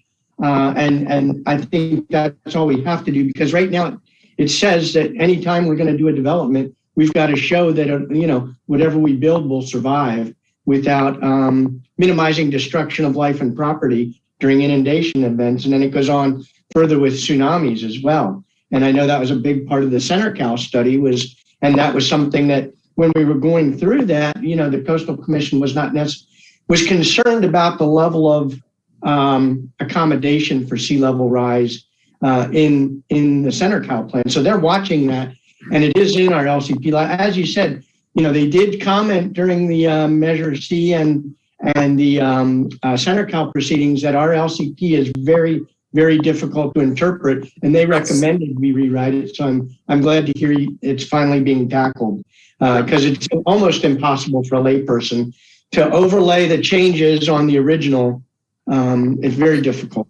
Very, very difficult. And it's something that I've been kind of beating on a little bit since I got here, since we frequently have to reference that document. And it's like reading a lease, 16 different amendments. You almost have to read every single amendment so which, you have amendments on top of amendments, and you're not, Yeah, and I've tried it. I've tried to rewrite it in my own thing, and because you have amendments, overriding amendments, the numbering changes, I got lost, so I gave up. So I support this, but I think there's something that may even put a little bit more impetus behind this. Is from what I read on the infrastructure bill that got approved, supposing it makes it through the Senate now, sea level rise is one of the things you can go get money for out of that. And that's trillions of dollars. And we should be ready to claim that as city funds, so we don't put the burden on the future leaseholders. And unless we have some definition of projects that are pretty ready to go, we're gonna lose out to other people who are ready. So I think that's actually the stronger impetus to get something ready with some real achievable projects and definitions that at least we could summarize and monetize to submit for this infrastructure bill funding. And that's all I had, Roger. Thanks. Thanks. Commissioner Callahan. Thank you. Well, Jim said it very eloquently that we need to be ready to go for this infrastructure that just got passed. That was one of my comments, but I was going to actually ask Commissioner Kilroy if we don't have the money, because I'm looking at page 71, and in 2019 dollars, it's almost 300 million, which by the time we get there, it's going to be 600 million. If we don't have the funds to do this, will it go to bond? You're asking me? Yes. Your city council. Will it go to bond if we don't have the money? Well, I was listening to some of the other comments, and all I could think of was New Orleans. the federal government doesn't come up with money in time to prevent disasters, but somehow they miraculously have turned up their printing machines to pump out all kinds of monies once a disaster hits. So, you know, if there's a major disaster from sea level rise or, you know, obviously associated, it'll be localized, right? Because it'll be subject to storms. It'll be on top of a full moon, all those other tidal influences piggybacking on top of sea level rise. And the communities that get inundated first, to Jim's point, you know, be first in line with regard to your projects. The communities inundated first by sea level rise are going to get, you know, all kinds of FEMA help. And then the federal government will be running around like a chicken with its head cut off, scrambling to try to mitigate all these issues. Bond money, you have to have something. Well, first of all, the people would have to pass the bond. Don't see that happening. You would have to have some source of revenue to pay off the bond, like parking revenue. Don't see that happening, not $300 million anyway. It could be that in the end, if it goes that far down the road, that nature reclaims the coast. I don't know. Okay. Oh, by the way, one other on a lighter, I was just reading an article from the University of Cambridge and another one from Northwestern University that climate change may just be forestalling the next ice age. We'll know in 25,000 years is what they said. Yeah. Well, you know, if somebody could explain to me how global warming is happening, we've already had a fern age and an ice age, I'd love to hear it. But I also have a couple more questions. On page 70, I'm really confused about the pluses. It says the ultimate long-range conceptual plan for the harbor is shown on figure 13. The elevations shown represent finished grade and do not reflect the amount of additional fill required. Could somebody please explain that to me? And I'm sorry, Commissioner Callahan, the page that you're on, are you on is it the page number? The packet 70 and the report 22. Got it. So now I'll tell you that I haven't gone through, you know, we did this report in 2019. It's a really confusing graph. I can actually answer that because this meeting originally happened in one of my first meetings. And I remember this exact same question coming up. And I remember John Noble explaining that this is the future grade level. This isn't, let's add 15 feet of sand to what's there now. I understand that part, but I just don't understand. So in some areas, it's already plus 12 or something. So you're only adding, 4 on top of that. What you typically find is, you know, we're sort of almost working on a slope from Harbor Drive down, if you will. Mm-hmm. So, you know, and when we were looking, for example, when we were looking at the waterfront project and we were looking at mold C and mold D, you know, the amount of fill that you would have to fill in there to Commissioner Carlson, Chair Carlson's point is we wouldn't be adding 15 feet of fill. We'd be looking at a 15-foot finished elevation and be very close to where you are, kind of right at the curb of Harbor Drive. And then it kind of sort of drifts down as you get close toward the water itself, if that makes sense. It does, but we need a starting point to find out what this final amount is. And I don't know that you'll find that. I haven't gone back through this report I've looked. But I'm not sure that I know. That's sort of the unknown where it says, and do not reflect the amount of additional fill required. When John prepared the cost estimates, he did do, and I'd have to look and see if they were included in the appendix, but he did do some calculations on what he thought that additional fill would be, because that's what he used to generate his planning level cost estimates. So there was some math that went into that calculation process, but I probably won't be able to pull it off the top of my head tonight for you. Okay. It was an excellent report. I enjoyed reading it. Thank you. Good. Good.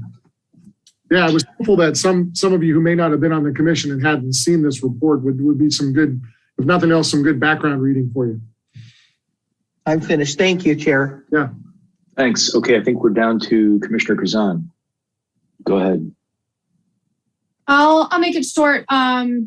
Appreciate all this background. Being newer to the commission, thanks so much. To echo what a few of you already said, this is a big deal, right? And so if we don't have that master, we do need to piece that together so that we can execute on, applying for funding and grants. So I would definitely support that advice to the council and getting that on budget sooner than later. That's all. Thanks. Okay. So let's see. Any further discussion out there? Any motion? So you do have members of the public. Mark Hansen has raised his hand and would like to speak. So I will. Great. Okay. Thanks. Mark, I think you should be able to address the Harbor Commission at this point. Hi, commissioners. I've just got kind of a mixed bag of little comments to provide to you. One, quickly, just administrative for you, Stephen. In comparing the docs that we put on the Dropbox for the working group for the amenities plan versus the ones that the commissioners got, we might want to compare those two and see. There's like one in common, and I think each of them have two the other one doesn't have. So we may want to look and see if there's docs, we want to cross share there. Next up, just talking about all these documents that are available, there's a very instructive document, which was a final feasibility study for King Harbor done by the Army Corps of Engineers in March of 1988, just a couple months after our big ugly storm in January of 88. And I think people would enjoy flipping through that because it was a very comprehensive analysis. In that analysis, they did talk about extending the southern stub of the breakwater by 300 feet. And of course, that's something this Harbor Commission has talked about, and of course ties directly in with our amenities working group, who's going to be looking at, well, where do we put the boat ramp and the sport fishing pier? And presumably part of that discussion related to where will it have the least damage, and would a southern stub extension protect perhaps the more southern locations than the northern locations. So I think I'd highly encourage you, as you engage with City Council, to remind them again about the concept of extending that southern stub. To that issue, it came up a moment ago about the 15 plus mean lower low water line. Yes, just like Roger Carlson, I recall how confused everybody was by that report. And obviously somewhere, John Moore had to be using a standard for those areas to calculate how much fill it would take. And so I would encourage the director for us to dig around and see if we can find those standards, because that confuses the heck out of everybody when they first see that plus 15.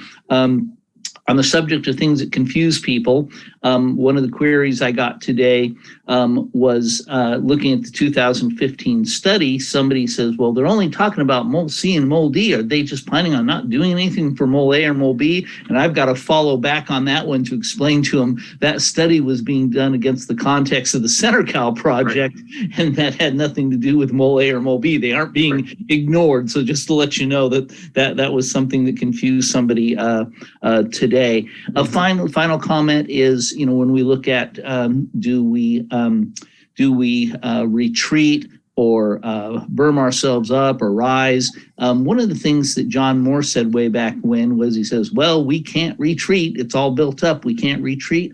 And rereading that today, I remember at the time I listened to that, and says, well, that's not necessarily true. We have a 52-acre power plant that eventually we're going to have to do something with. And people have fantasized for decades about expanding the harbor just to, create a bigger harbor, but certainly relative to sea level rise, if we get to the point, as Matt Kilroy said a moment ago, where, you just have to give up some dirt, which I know the Coastal Commission kind of leans, towards that. They don't like you berming up forever and ever and ever.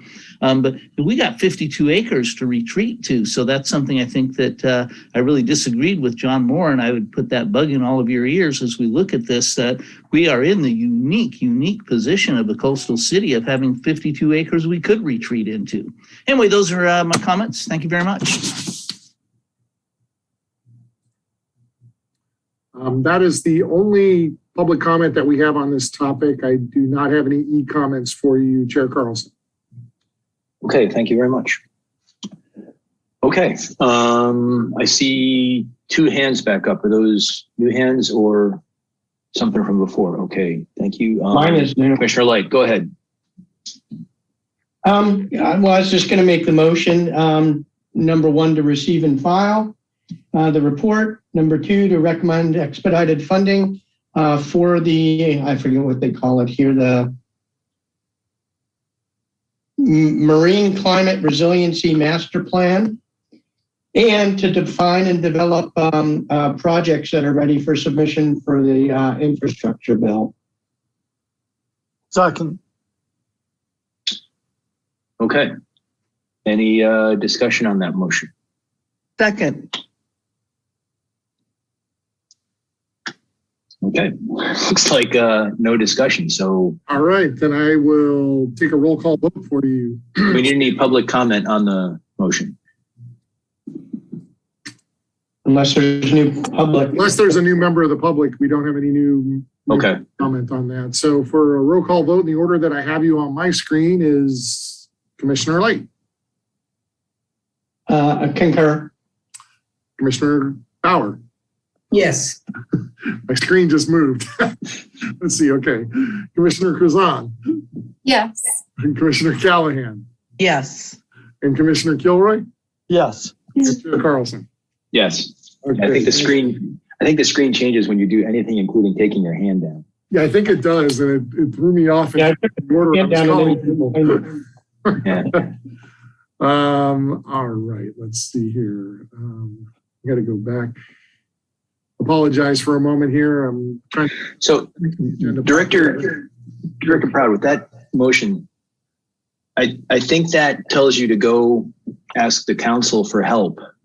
Do you think that get that help in time to, get infrastructure money from the feds? Or do you think you don't get help from the council until the midterm budget? Well, what I think we would do is look at what we currently have in our capital improvement plan. So to Commissioner Light's point, if there are some opportunities to secure some funding as part of our capital improvement program, I think while maybe not a true sea level rise project, we could also be advocating for some of that money to be allocated to the Army Engineers for the breakwater project, which we've talked previously about. Could we raise the breakwater in response to sea level rise? So I think we're going to have to look at this from two different perspectives. What do we have out there that might be, ready for some funding when it becomes available through this infrastructure planning process? And then secondarily, going forward and preparing this plan that was identified as part of the hazard mitigation plan, which may identify additional improvements that we're going to want to make in response to sea level rise.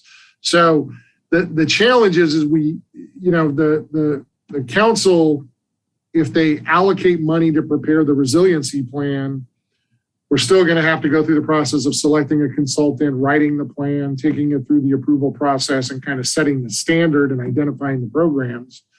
I think maybe Commissioner Light was alluding to the fact that by the time you go through that whole process, you may have already missed the window for this, $1.5 trillion program that was just approved. So we should try to see if there are some things we already have available to us that we may want to identify as projects that with a small amount of work could be made available for funding. So I think I understood that to be your kind of where you were headed. Yes. So that's how we would approach that. And we're going to have to take it in two parts. We're going to have to take it in that piece, and then secondarily kind of the bigger plan itself. There may be some funding available to help us actually prepare the plan. I mean, that's also some money that could be out there.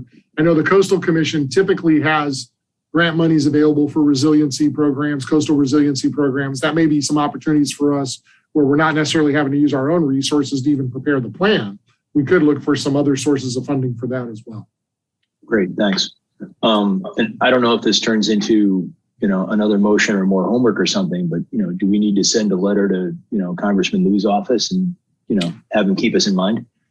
I mean, I think at some point we probably will want, once we understand what pots of money are available, our office has been through this a little bit with, Elizabeth is familiar with kind of going out and asking for pots of money through the various offices to see if we can get some funding. So once we understand what pots of money are, I mean, they've kind of got the big pot. Now they're going to have to break it into some smaller pots and determine what projects are eligible for those different pots. We'll keep an eye on it. I guarantee you the city is going to be looking at this for lots of different reasons. It could be Seaside Lagoon money. It could be roads and road improvement monies. It could be, coastal resiliency monies. Every community is going to be looking at this pot of money to see what kinds of projects they have that will in the different buckets. So that's kind of a next chore for us to do. Great, thanks. I hope this helps. Commissioner Light, did you have a something you wanted to add to my comment? Well, I just wanted to hammer on that. I think, we can, I don't think it's our place as commissioners necessarily to do it, but I think the, city staff and the mayor should be reaching out to our, federal and state congressmen and senators to start looking for opportunities to funnel money to this, because we already know, it's a big pot of money, and the sooner we can start defining projects and putting money to them, I think the more chance we stand of getting in early on that stuff versus trying to catch up with everybody else after it's passed. Yeah, and we do, I mean, the city does retain, lobbying firms who track this stuff, and they kind of, give us a heads up if there's a pot of money that they think we have some opportunity to go for funding at. So, I mean, this is something that we sort of do as staff as part of our regular work program, is try to keep track of where there may be some opportunities. We're always happy if somebody throws something at us and says, hey, by the way, have you heard about this program? We'll go do a little bit of research. Sometimes it's fruitful. Sometimes we find out, it doesn't really quite fit for us on this particular thing, but we'll try to run down as many different avenues as we can. So, but if we can get the thought in their mind while they're writing the bills, the more chance, we have it kind of being directed to us. Yeah, agreed. All right, next on your agenda, unless you have anything else on that particular topic, is the director's report, and got a handful of things that I wanted to give you some updates on tonight. So I'll try to move through these fairly quickly. As usual, I always start with what happened at previous council meetings, and on the October 19th meeting, the city approved an Estoppel certificate for the Portofino Hotel, which probably doesn't mean much to you other than as part of that particular agenda item, we did get a public comment from a gentleman named Mike Martin, who has been affiliated with the Redondo Beach Sailing Club in the past. And he is, you've heard us talk about the sailing club and the sailing program, and what his particular interest on this topic was that as part of the Portofino Hotel's lease, way back at the very end, in the last section of the lease where it talks about additional marina responsibilities, there's a section that talks about the marina needing to dedicate 2 slips to a nonprofit sailing organization for the use of their boats. Previously, the city had been using those spaces, and I think there hadn't been a whole lot of controversy associated with it because graduates from the city sailing program, many of them would join the Redondo Beach Sailing Club. That club had access to the vessels that were part of the city's fleet. And so the city was storing a couple of boats, and those 2 slips that had been dedicated as part of the Portofino leasehold. There was a break in that relationship that occurred last year. And so the Redondo Beach Sailing Club has now raised this issue and elevated it up to really try to understand what the responsibility is of the leaseholder and of the city to have those slips be dedicated to a nonprofit sailing organization. I do know that there's going to be a report to the city council that's coming up on November 16th to talk about this particular topic.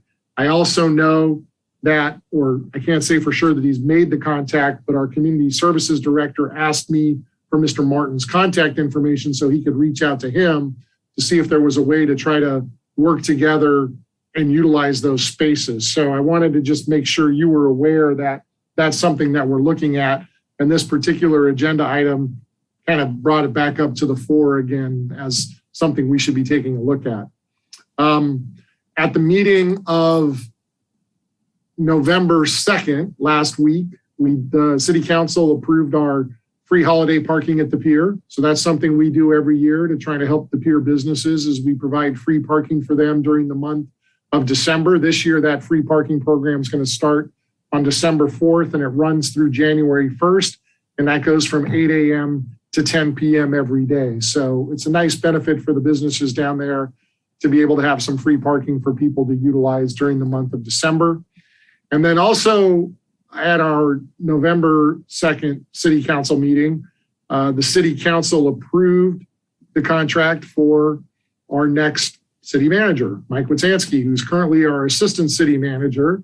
It was a unanimous 5-0 vote. There was a subcommittee of the city council who had been working with Mike and working with the mayor and ultimately recommended to the broader city council that our assistant city manager become the new city manager.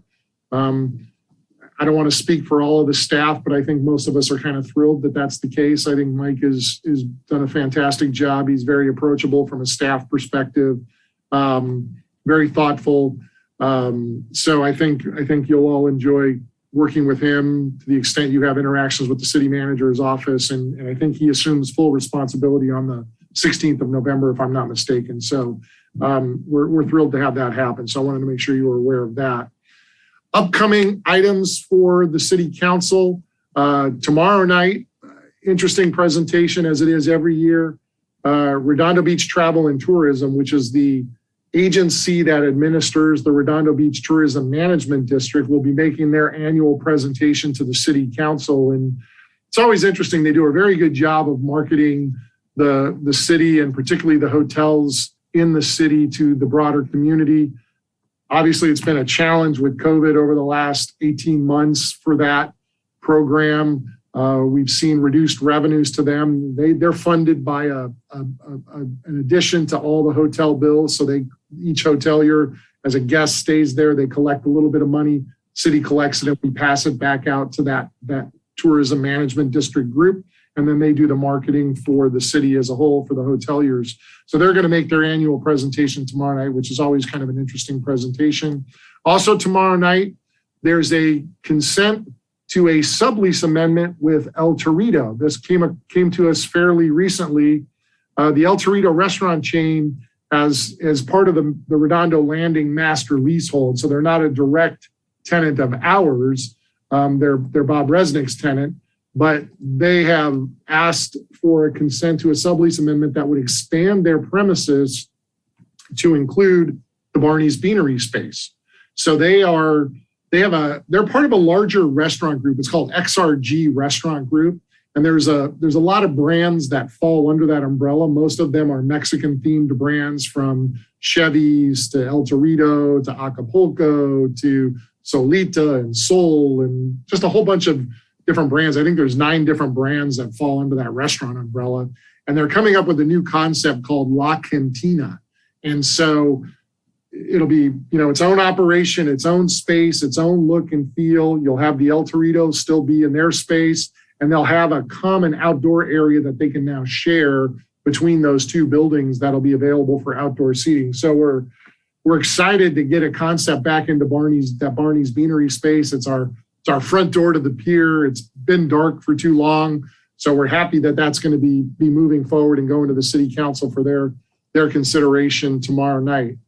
And then as we kind of look a little bit further down the road, we've got a couple of small subleases that are going to be coming: Starboard Attitude, Mini Chinese. Those are mostly just lease renewals that are going to be coming to the city council itself. So then moving on to miscellaneous and follow-up items, let me take the first one and tell you that we are very well aware of the fact that Majestic KHM has contacted their liveaboards through a phone call and has informed their liveaboards that they are intending to send them an eviction notice.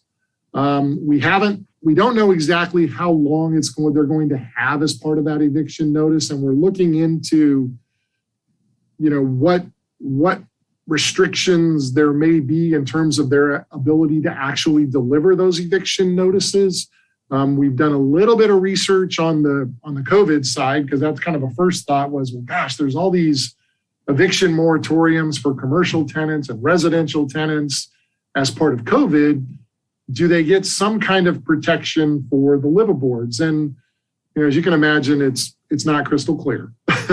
A lot of the regulations are very specific in terms of talking about single family, multifamily, mobile home, triplex, duplex, but they don't necessarily call out, people who may be living aboard vessels as being afforded the same kind of eviction protection as others.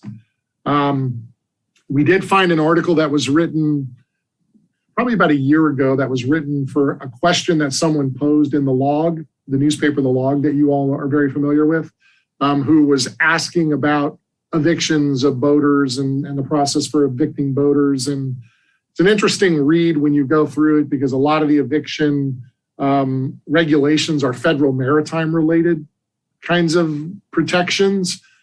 But there was a thought in that response that because it's, quote, an eviction, and if it has to go through the eviction process, that they may be treated in the same way that the residential evictions are going to be treated under COVID. Are all evictions created equal? We don't know.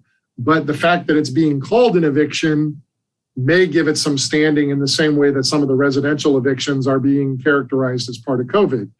This, unfortunately, you may not know the answer to this until the first person takes it to court and gets a ruling on it. And then that may set the precedent for all the rest.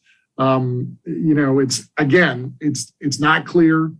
I wish I could tell you that we knew under the COVID rules and regulations that these people were going to be afforded those protections. But at least in our research we've been able to do to date, we don't know if that's the case or not. So we did turn our attention to looking at the lease.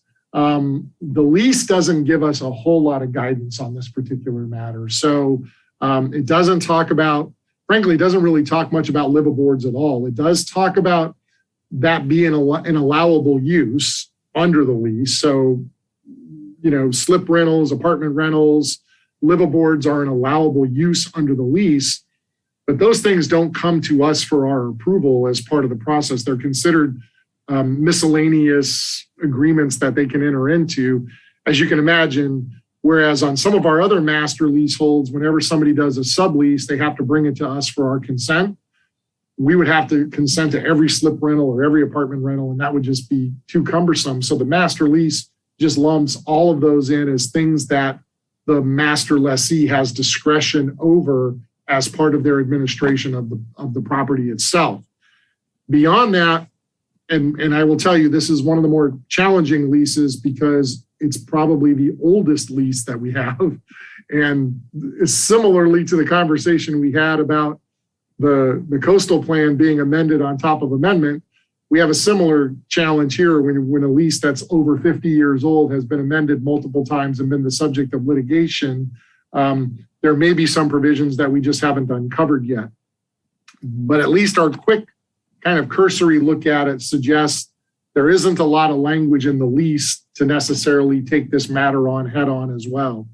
We are going to create an item to forward to our city attorney's office so that they can take a look at it and see if there's anything that they see in terms of the legality of what's being proposed. I've reached out. I talked to Michael Aker a little bit, who's the Marina manager, as many of you know. I talked to him about it on Thursday, which was the first time we found out about it. And I found out about it from an email from Councilmember Lowenstein. So that was the first time I had heard about it. I called Michael immediately and talked to him a little bit about it. He was directed by his group to start this process. And so he's kind of carrying out their wishes. So we're still working on it, but we're very well aware of it. And we're, going to try to see what we can do to address this particular matter. Hopefully there's something we can do, but I don't know that for a fact going into this and what kinds of protections will be afforded to them. So if you want to ask me a question about that now, I can take it now, or we can do it at the end of the director's report. I don't want to turn it into a huge discussion item because we didn't calendar it. Because it came up after we distributed the agenda to you. So we didn't really have the ability to do that. But if you want to ask a couple quick questions, I can tackle those. Oh yeah. Commissioner Callahan. Yeah. Yeah, Commissioner Callahan. Very near and dear to my heart. First of all, during the census, when my husband and I were liveaboards, we were classified as circus and carny folk, which I found very humorous. I would hope that the staff would look at what Majestic is planning to do with the liveaboard amenities that they will be disposing of, should they get rid of all the liveaboards, which would be B, the laundry and bathroom facilities, Mole A, the bathroom and laundry facilities.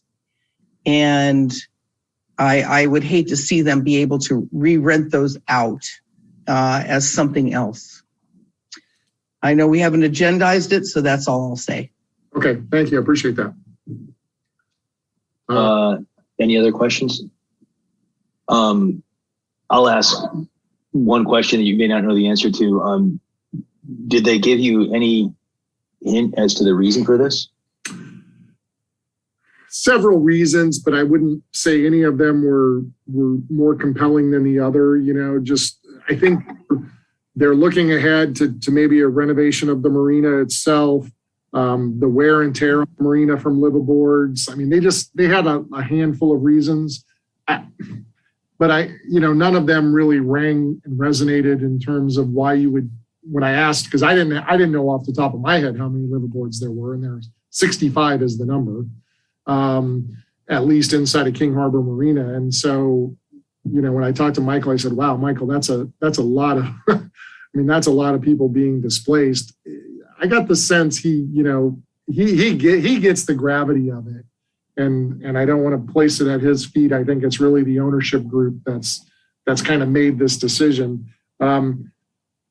I'm puzzled in the sense that I was talking with Mike Wodzansky, our new city manager, about it this afternoon. And I said, I'm not sure, and maybe some of you who are more familiar with the marina itself, what economic benefit there would be. You're renting a slip, you're renting a slip. Obviously, the liveaboards do have needs, as Commissioner Callahan just mentioned. They have laundry needs and bathroom needs, and there may be some utilities. And they pay dearly for it. And so you collect for that. So my initial thought, and maybe kind of to tie this conversation with our parking thought, was, it was just kind of more just tightening up their economics and, trying to do that. But at least on the surface, that doesn't appear to be the case. No. So I'm a little more puzzled by what the motivation truly is. The couple, three reasons given to me were not necessarily compelling in terms of a reason to move 65 liveaboards out of the marina. So, I may have more information. I will have more information for you. Obviously, the next time we talk about this is, not a surprise where, the mayor has reached out to them and wants to meet with them and meet with their ownership group. And so, this is something that everybody at the city is taking very seriously. It's rare that we get somebody who sends us a note and says, hey, by the way, do you know 65 liveaboards are getting kicked out of the marina? That's not an email we get every day. So we will definitely be taking this seriously and are looking at different avenues to try to assist where we can. It is one of the disadvantages of the whole master leasehold system that you don't have, you lose some control basically. So we do. I mean, we don't have, as it is with all of our other master leases, we have the direct relationship with Majestic KHM, but we do not have the next level down relationship between them and their tenant, whether that be boat owners or subtenants like Blue Water Grill or others. We have limited opportunities to review leases or amendments to those leases or those subleases. but it doesn't extend all the way down to, reviewing every slip agreement for 800 slips in the harbor that they have. So agreed, it is a limitation that we have. Our ability is kind of more at the top level than it is necessarily at the relationship level with the tenant or the boater. New members to the commission may not remember this, but we did a study a year or two ago on occupancy rates and lease rates. And I think we found that we were one of the few harbors in the area that had this master leasehold layout. So we may be leaving money on the table and letting these master leaseholders, profit from the harbor more than the city does. And that should be something we keep in mind as these leaseholds come up for renewal, whether we take them back and keep them and keep that money ourselves. Yep, I think that's a conversation that you could certainly consider. Yeah, I'd love to have that conversation. I would like to make one more comment. This 65-person eviction could create a whole nother level of homelessness. And it's something we really need to look at. Yeah, good point. Yeah. Definitely a good point. All right, I will, at the risk of turning my director's report into an agenda, Okay. I'm going to pass on. I'm going to move on. Okay. So, want to touch on a few other things here. Public amenities plan. We did have the first working group meeting on October 18th. I thought it went very well. It was a good opportunity for a lot of folks to kind of meet the consultant team, for the consultant team to hear from them. We talked about process going forward, schedule going forward, looking at some of the resources in the harbor and kind of doing some building assessments of those. I actually thought, and I've mentioned this to a couple of people, I thought one great idea that came out of it, I don't know if it'll have legs ultimately, but could the on the rock space perhaps be transitioned into some kind of a more public oriented type of a building where maybe you do waterfront education or you do kind of just have a public space down at the waterfront. Hadn't really given that much thought, but when we started talking about building assessments, that came up, and I thought it was an interesting idea. And so good to know that some new ideas are already starting to percolate out of this process. Our next working group meeting will be Monday night, a week from tonight, from 4 to 6 p.m. And we are going to have a call with the consultant team, a follow-up call with them on Wednesday morning. You may recall for those of you that are part of the working group, at the last working group meeting, we talked about having some public outreach happen on December 11th. And December 11th, the outreach that we're looking at is, as part of their work program, they had this concept of having some pop-ups that could occur down in the harbor or other locations, but I think they initially wanted to start in the harbor. We're looking at December 11th as being a date where we could do one of these community pop-ups. We like the date for a couple of reasons. That's the date that the holiday concert is scheduled for the pier from 2 to 4 p.m. So we'll have foot traffic down there on what otherwise might be a quiet winter weekend. And so we have that. And then that evening, as I'm sure Mark will remind us as we get to public comment, is the boat parade night. So there'll be a lot of activity down in the harbor, and this isn't a public meeting where we're going to gather people into a meeting location. This is an opportunity to just kind of catch people who are down at the harbor, have conversations with them, talk with them about a survey. And then what we're looking to do is have a more formal, true public meeting, public workshop on the following Wednesday, the 15th. So it's a good chance to let people know about the workshop. It's a good chance to get some initial feedback and thoughts from them. And then we've tentatively looked at the 13th, and we're going to talk about that with the working group on Monday, as then being kind of a really quick follow-up with a more formal community meeting as part of that process. Commissioner Light, did you have a question about that? So a couple, but are you done with that topic? Or? Yeah, for the public amenities plan, I am, yes. Okay. So the first is, it was one of our desires right from the start to get public safety in that. Are they going to be at the next? They are. We've reached out to public safety, and we've got two gentlemen. One is Chris Luba, who's on the Harbor Patrol, and the other one is Division Chief Isaac Yang. And so depending on their availability, they're both going to participate, but because of work schedules, it may be one or the other, but they will be involved from this point going forward. Okay, and the second is on that public workshop. Is there any Is the subcommittee supposed to attend the public workshop?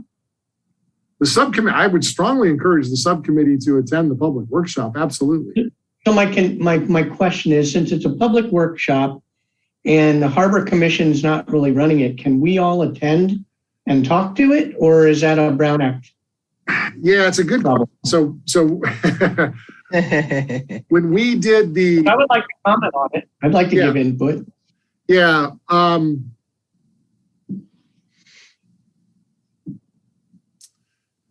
when we had the public boat launch meetings, as you may recall, there was a lot of the harbor commissioners wanted to attend the public boat launch meetings, and when we consulted, and we did, and we did, and when we consulted with the city attorney's office, they didn't love the idea that you all might be in the same place at the same time. But what they basically said was, as long as you didn't deliberate with one another, confer with one another, have kinds of cross conversations where it looks like you're discussing a matter, that you would probably be okay. It's not perfect, I'll tell you that, but that was kind of the answer we got from them as part of the public boat launch meeting. So I think that would be the same advice I would give you, whether you're on the subcommittee. Was that the guidance that we can go, but we can't co-deliberate, or do you want to reach out to the? I mean, this will likely be virtual, so you won't all be standing in the same corner of the room with one another. So I think it'll be a little bit easier to maybe manage that interaction, so that we're not having. We just can't have the Harbor Commission deliberating. We're not going to notice this as a meeting of the Harbor Commission. So we just need you all to be very careful about, it's okay to provide comment, but we just don't want to have what may appear to be a meeting of the Harbor Commission where you're all discussing and deliberating something without having that be a publicly noticed meeting in the sense of a true Harbor Commission meeting. Does that make sense? Yeah. It's disappointing it's going to be Zoom because you don't get the same level of participation. So at what point does the city go back to? Well, I think we haven't even gone back to our, I thought we might be back into the city council chambers. We're not there. I think we're looking at right after the new year. So hopefully this may, I'd like us to go to a public meeting as well. So we may have this first one virtually, and then we'll be looking for opportunities to meet in person. I know Mark has graciously offered us the yacht club if we'd like to use that space to hold a meeting. So I think we'll have some opportunities in some locations to have some public meetings. But, I agree with you. The only other thought I had was it is the holiday season, and having it by Zoom may make it a little bit easier for people who are still rushing around and doing some other holiday things if we do it on the 15th. We're starting to push the edge of the holiday season by having it on the 15th already. So that may be helpful. We will have had another Harbor Commission meeting by then, right? You will. You will not have had one by the time we do the pop-up on the 11th, but your meeting is on the 13th. So you'll have had another meeting. We can give you a bit of a report on what happened with that process. And then, so if you have any changes in your guidance, let us know then, because we'll let you know. I plan to participate. Thank you. Any other questions about the public amenities plan? Otherwise, I'll just keep pressing on with the director's report. Don't see anybody, so I'm going to keep going. Outdoor dining. The subcommittee met on Tuesday the 2nd to start to finalize some recommendations. I know that was the direction from the bigger Harbor Commission, was to come back with some recommendations. I think it was a good internal discussion among the subcommittee and staff.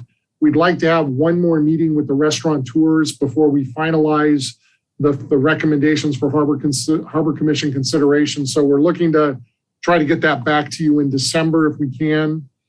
Want to touch on a couple of other things. There was a request from Commissioner Callahan to get an update on the Gold's Gym site. Yes. Before we leave that, can I ask a quick question or provide a comment? Yeah. Since you're going to meet again, I think what Commissioner Solomon submitted in the e-comments tonight is something that you may want to, the group may want to take consideration of. If there's $250K sitting in some association fees, that may be some way to offset some of the startup costs of the outdoor dining program, because I know that was a concern. Yeah, I I don't want to go too deep into it, but the association's money, right? They would have the board of the association to spend their resources to support that program.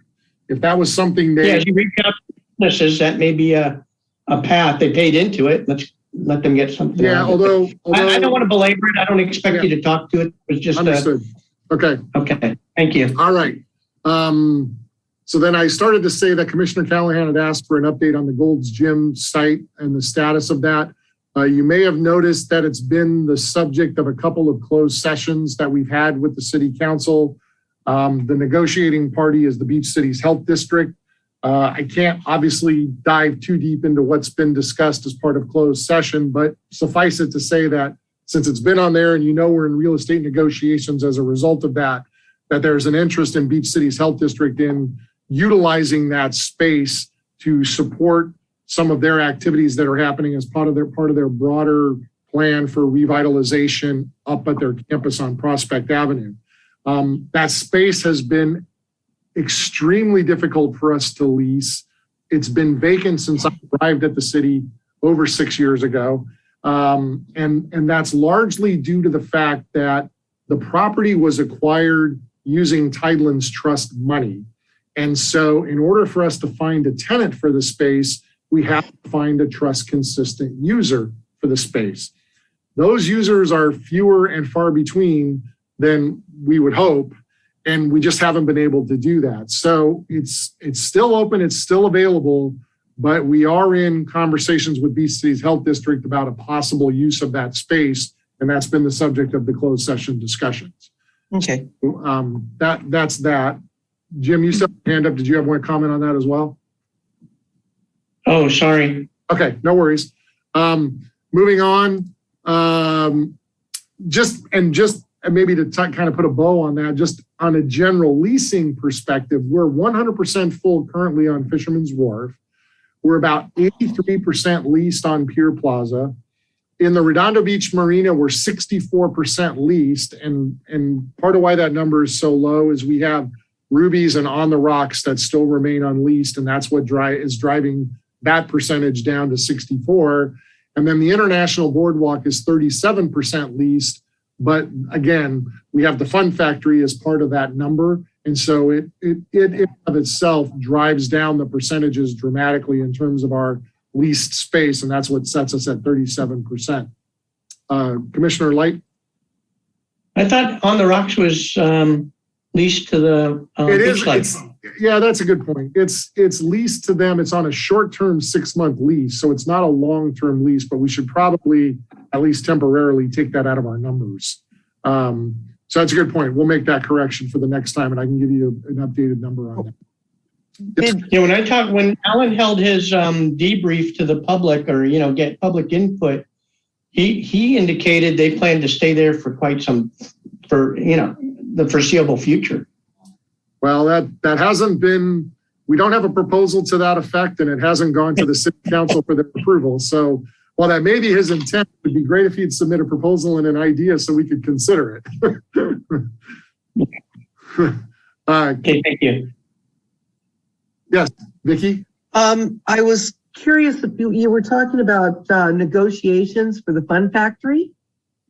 No, the Fun Factory we're currently leaving the Fun Factory open. And I don't know if I mentioned this last month when I talked about the fact that the city council approved a contract to do a seismic evaluation and structural assessment of the garage.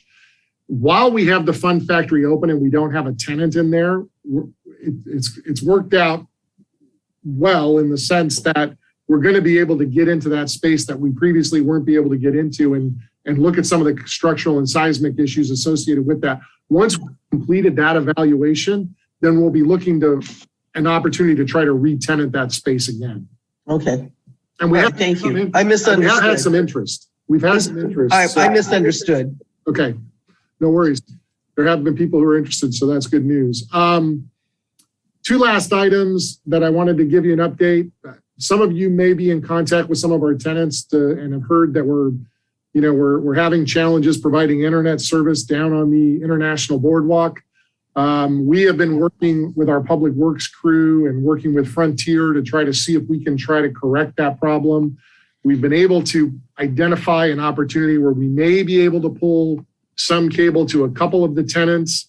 I have a call tomorrow with a rep at Frontier to see if we can get more robust service down there. I think, some of our businesses feel like they are missing out on business opportunities by not having great, TV services to offer World Series games, or, being able to effectively run their point of sale systems or do their social marketing, et cetera. So that's an issue that we're trying to tackle right now. So if you hear rumblings about that from the tenants, we are working on that. And then the last thing I wanted to give you an update on, because I don't think we covered this, was we had a conversation a while back talking about the access road to the hand launch facility. And we did have Lori and Elizabeth and I met with our public works crew to kind of talk about that and think through the strategy. Where we landed as what we think is probably the best solution, and I can tell you why, is putting bollards at the entrance down by On the Rocks and having people walk their equipment up into that space so that we won't have that same level of congestion from vehicles there on that road. What we can't do, which was the suggestion that I think you all were asking us, was could we turn it into some kind of a loop road? And the challenge is, there are two challenges associated with that. The first is, if we create an entrance on Portofino Way, so you come in from the Portofino Way side, well, it doesn't really matter which way you go, but if you come in from the Portofino side or the other side, having an opening on that end creates an opening to that parking lot. That's an uncontrolled access point to that parking lot, and we don't have the ability to kind of control the parking situation at that point. So that's one challenge. The other challenge, which the public works guys have identified, is that turning radius on that corner as you go around kind of to make that turn and make the loop out onto Portofino Way is a very tight turning radius. And we've had incidents in the past where there's an equipment box there that's been damaged significantly as people have tried to make that turn, a very difficult turn, especially if you're trying to make it with a trailer or something attached to your vehicle. So I think we had talked about, could we do, short loading signs, 15-minute loading and unloading signs? We can do that. The problem is there won't be anybody there to enforce it. So it'll just be we'll just be relying on the goodwill of the folks who are using that space as to whether they're willing to abide by those signs or not. You all had suggested at one point, maybe we just close off that entry and kind of have it be a walk-in situation.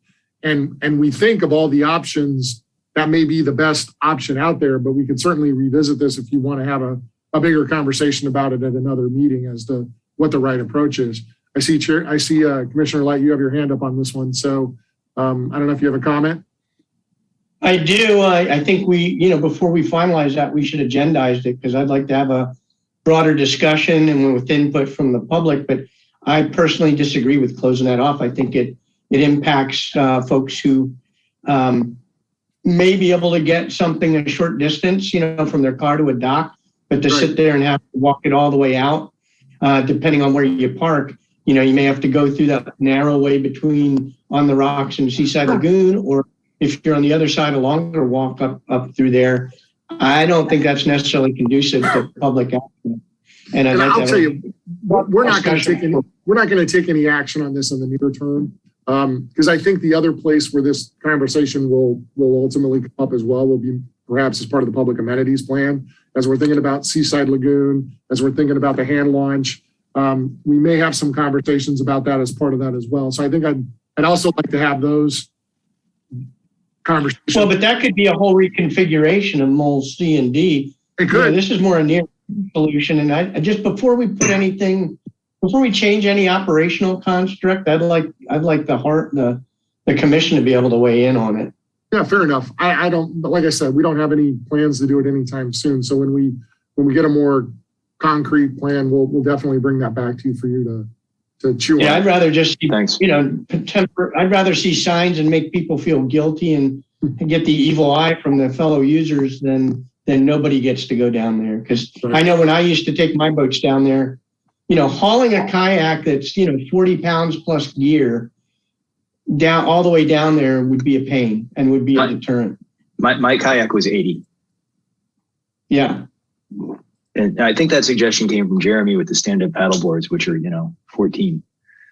Right. So now that maybe that was his suggestion as well. So we'll definitely have another round of conversation on that before we implement any improvements there. I've reached out to Public Works. There's no update on the dredging process right now, so I don't have any updates for you on that. Hopefully we'll have something for you at your next meeting, but kind of where we were last month is where we are this month. It's, I think even as I said last month, it's getting a little frustrating because we're starting to see some windows that are starting to tighten up, and it may force us to kind of push this work out a little bit if we can't get the permitting side of this thing nailed down. So, but I don't have any updates on that right now. There's been no movement since we last met. Talk about a couple of just upcoming events. I think I've already mentioned the holiday concert on the pier is December 11th from 2 to 4. The boat parade is also on December 11th. You do have your upcoming meetings and your December 13th meeting. Right now, we know I shouldn't say we know for sure, we're planning on having a discussion regarding the design of a pump station on Portofino Way. I thought that was going to be part of this month, but our planning folks and Public Works folks aren't quite ready to have that discussion with you. They have to public notice that conversation. But there's a pump station on the left-hand side of Portofino Way as you're making your way kind of toward the lagoon and toward the hotel. City is going to replace that pump station and they're going to build a new structure there. In order for them to build that structure, they need to bring it to you for your consideration of the design of the structure.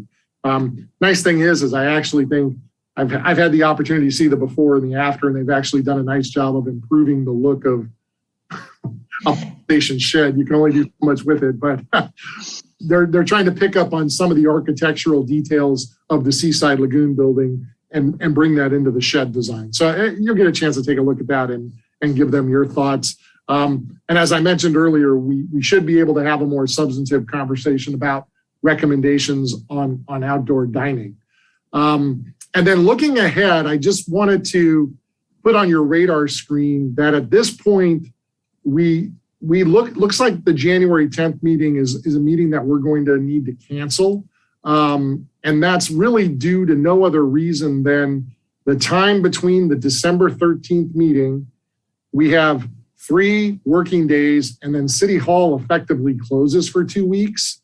And then we would have to put an agenda out literally the day we got back. So we would really only have about 3 working days between the 2 meetings.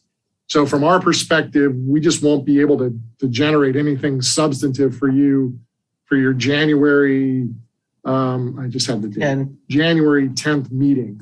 So that's one we would recommend is canceled, and then we would pick it back up at your February meeting. Then, and so maybe I'll pause there for a minute and see if anybody has any. That's the end of my director's report with the exception of one more item. But I want to pause there and see if anybody has any questions or comments. Mark, okay, maybe before Mark goes, I'll make this last director's report item. Wanted to let you all know that I have submitted my letter of intent to resign. Retire. My intent to retire from the city. I said resign, I meant retire. Effective December 31st of this year. Let me tell you, it's better than it's cracked up to be. Retirement? Yeah.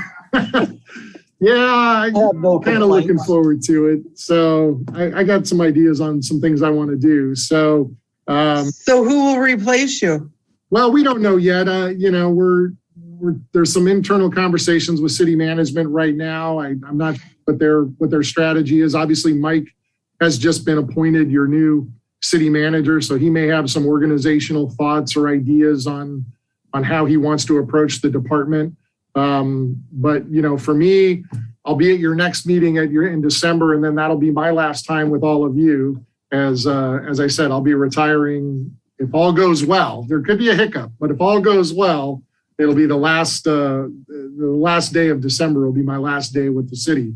So So I'll save my goodbyes for our next meeting, but I just wanted to make sure that was on your radar screen as well. So maybe with that, you do have, Mr. Chair, you do have a one member of the public who'd like to speak on the director's report. That's Mark. I will unmute Mark. Mark, you should be able to address the Harbor Commission. Hi, Commissioners. As Stephen noted, we are doing a boat parade this year, but boy, oh boy, it has been in flux. I listened to report after report as they try to decide, how we're going to do this safely against the backdrop of the COVID. But it is absolutely planned that we will have a boat parade, and we'll try to start getting some details out to the public here shortly. The director mentioned the Redondo Beach Sailing Club, which had previously utilized the city's boats. You'd get qualified with the city, and then it was kind of a symbiotic relationship. You could run right over and rent those boats and go out and go sailing. Apparently, prior city staff got uncomfortable with that, and that relationship doesn't exist at the moment. That had the unfortunate effect that there were 30 dues-paying members of the Redondo Beach Sailing Club. I have chatted multiple times now with Mike Martin and Sarah Burns trying to get a full grasp on that. But my overall comment that I would make to you as a commission and to the director is, boy, oh boy, we bust our tails to try to promote recreational boating in our harbor. I would hate to see 30 boaters left high and dry not doing some boating. Stephen, if you're chatting with Cameron and he's going to be chatting, with Mike, that'd be the bug I'd put in your ear. Boy, when, somebody's already done the work to create a group of 30 boaters, we'd sure like to preserve that. Final thing, I just wanted to mention that like yourself on Thursday, my phone was ringing and the texts and the emails were coming about the live aboard boaters. And the main comment I'd like to share with you all is that out of the 10 or so communiques I got, I think only one of them was actually a live aboard boater. So this was mostly the existing boating community calling me on behalf of the live aboard boaters, looking, for my help, support, knowledge about what was going on. Well, I had no knowledge. This surprised me just like it kind of did everybody else. But boy, the thing to relate to you is just how much these other boaters have affection for the live aboard boaters. And one of the things, that I heard over and over is that it's like a free security service. They're down there all the time. Yep. And I heard multiple stories about how good things happen, and perhaps more importantly, bad things didn't happen, when boats were sinking and criminal types were about ready to do something, and the live aboard boaters swooped in and stopped the bad things from happening. So I just want to leave you tonight, with that comment that, it could be for the overall benefit of our harbor if staff could negotiate with Majestic. And I will say, I don't think that company has run a marina before. Okay. And sometimes ideas that seem okay on the surface, once they, start, getting into it, they may realize that the public will or lack thereof, this may not have been the smoothest move for them to make. Thank you very much, everybody. Thanks, Mark. Stephen, congratulations on your announcement. Yes. And trust me, it's wonderful. Lori and Elizabeth aren't too happy with me, but it is what it is. Hey, Lori's going to miss you, but we've got Lori.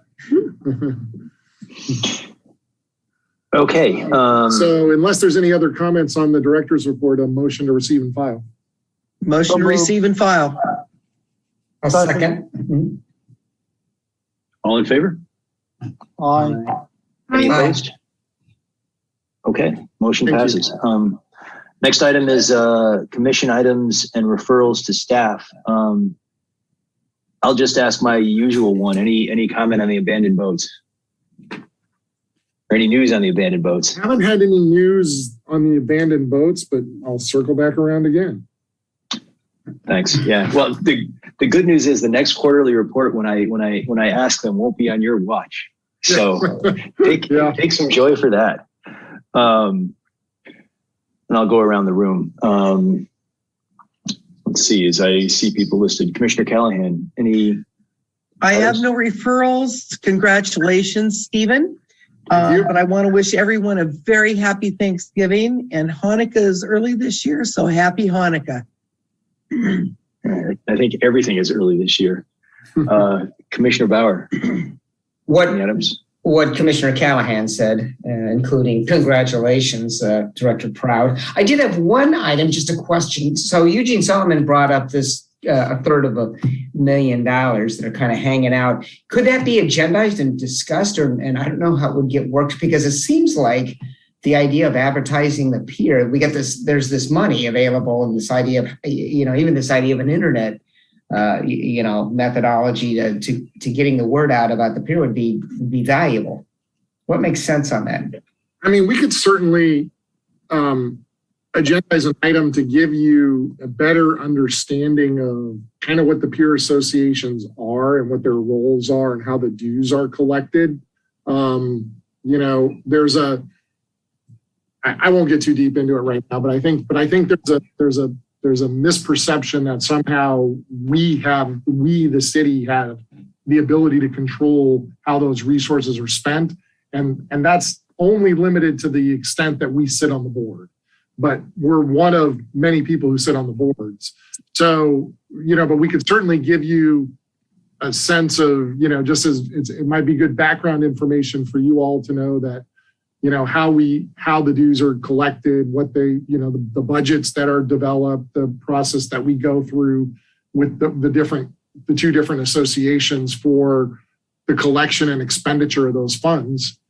I think that's a reasonable request. I know that this was initiated out of the Finance Committee, I think was the first one who maybe brought this up, and we provided them with a couple of financial statements from each of the organizations, which is where I think they determined how much money they had sitting in their funds. But I don't think it's a bad idea for us to just make sure you're all aware of how the associations operate.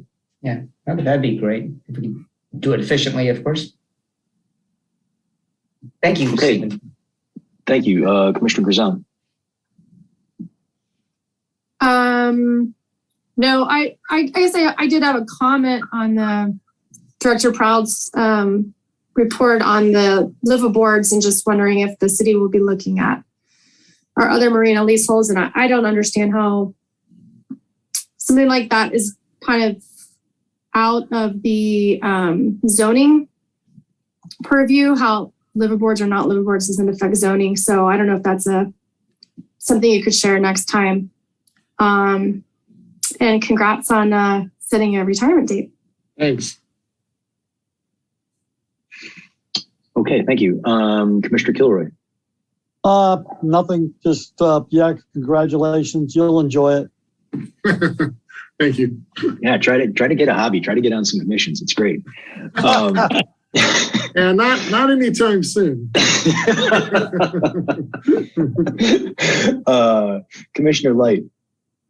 No referrals. Just, I'm disappointed to hear that you're stepping down, Stephen. I'm pleased to hear you going into retirement. I'm going into my third month, and it's been great. So I'm hoping you'll enjoy it as much as I am. We'll have another bite at this apple, but I do want to, just relate. When I first came on this, we were coming out of the Center Cal debacle, and I think I viewed you as an adversary more than a partner, and you've totally changed my opinion on that, and I really respect and really have enjoyed working with you in my tenure here on the Harbor Commission. I think you really helped synergize as the commission wanted to do more and wanted to help move the ball forward more. You helped synergize that, and I really appreciate it, and appreciate you taking the time to turn me around on my opinion on you. So good job. I will personally miss you. I think the commission will miss you. Thank you, Jim. Very kind. I appreciate that. Will there be a party we can attend? Well, I don't know. COVID restrictions, we'll have to see. It may have to be some kind of a covert, Brown Act covert type of maybe a beer at a local brew pub or something. I don't know. We'll have to see. Make it outside. I would like to do that. We'll do it in Torrance. Yeah, there you go. I think you got everybody except, yeah, I think you covered everybody, right? I Everybody, did, yep. All right, so all that's left is a motion to adjourn. motion to adjourn. All right. Thanks, everybody. Thank Any you. We opposed? look forward to Okay. seeing you next month. All right. Have a great Good night. Thanksgiving. Happy Hanukkah. Happy everything. Take care, Yeah. guys.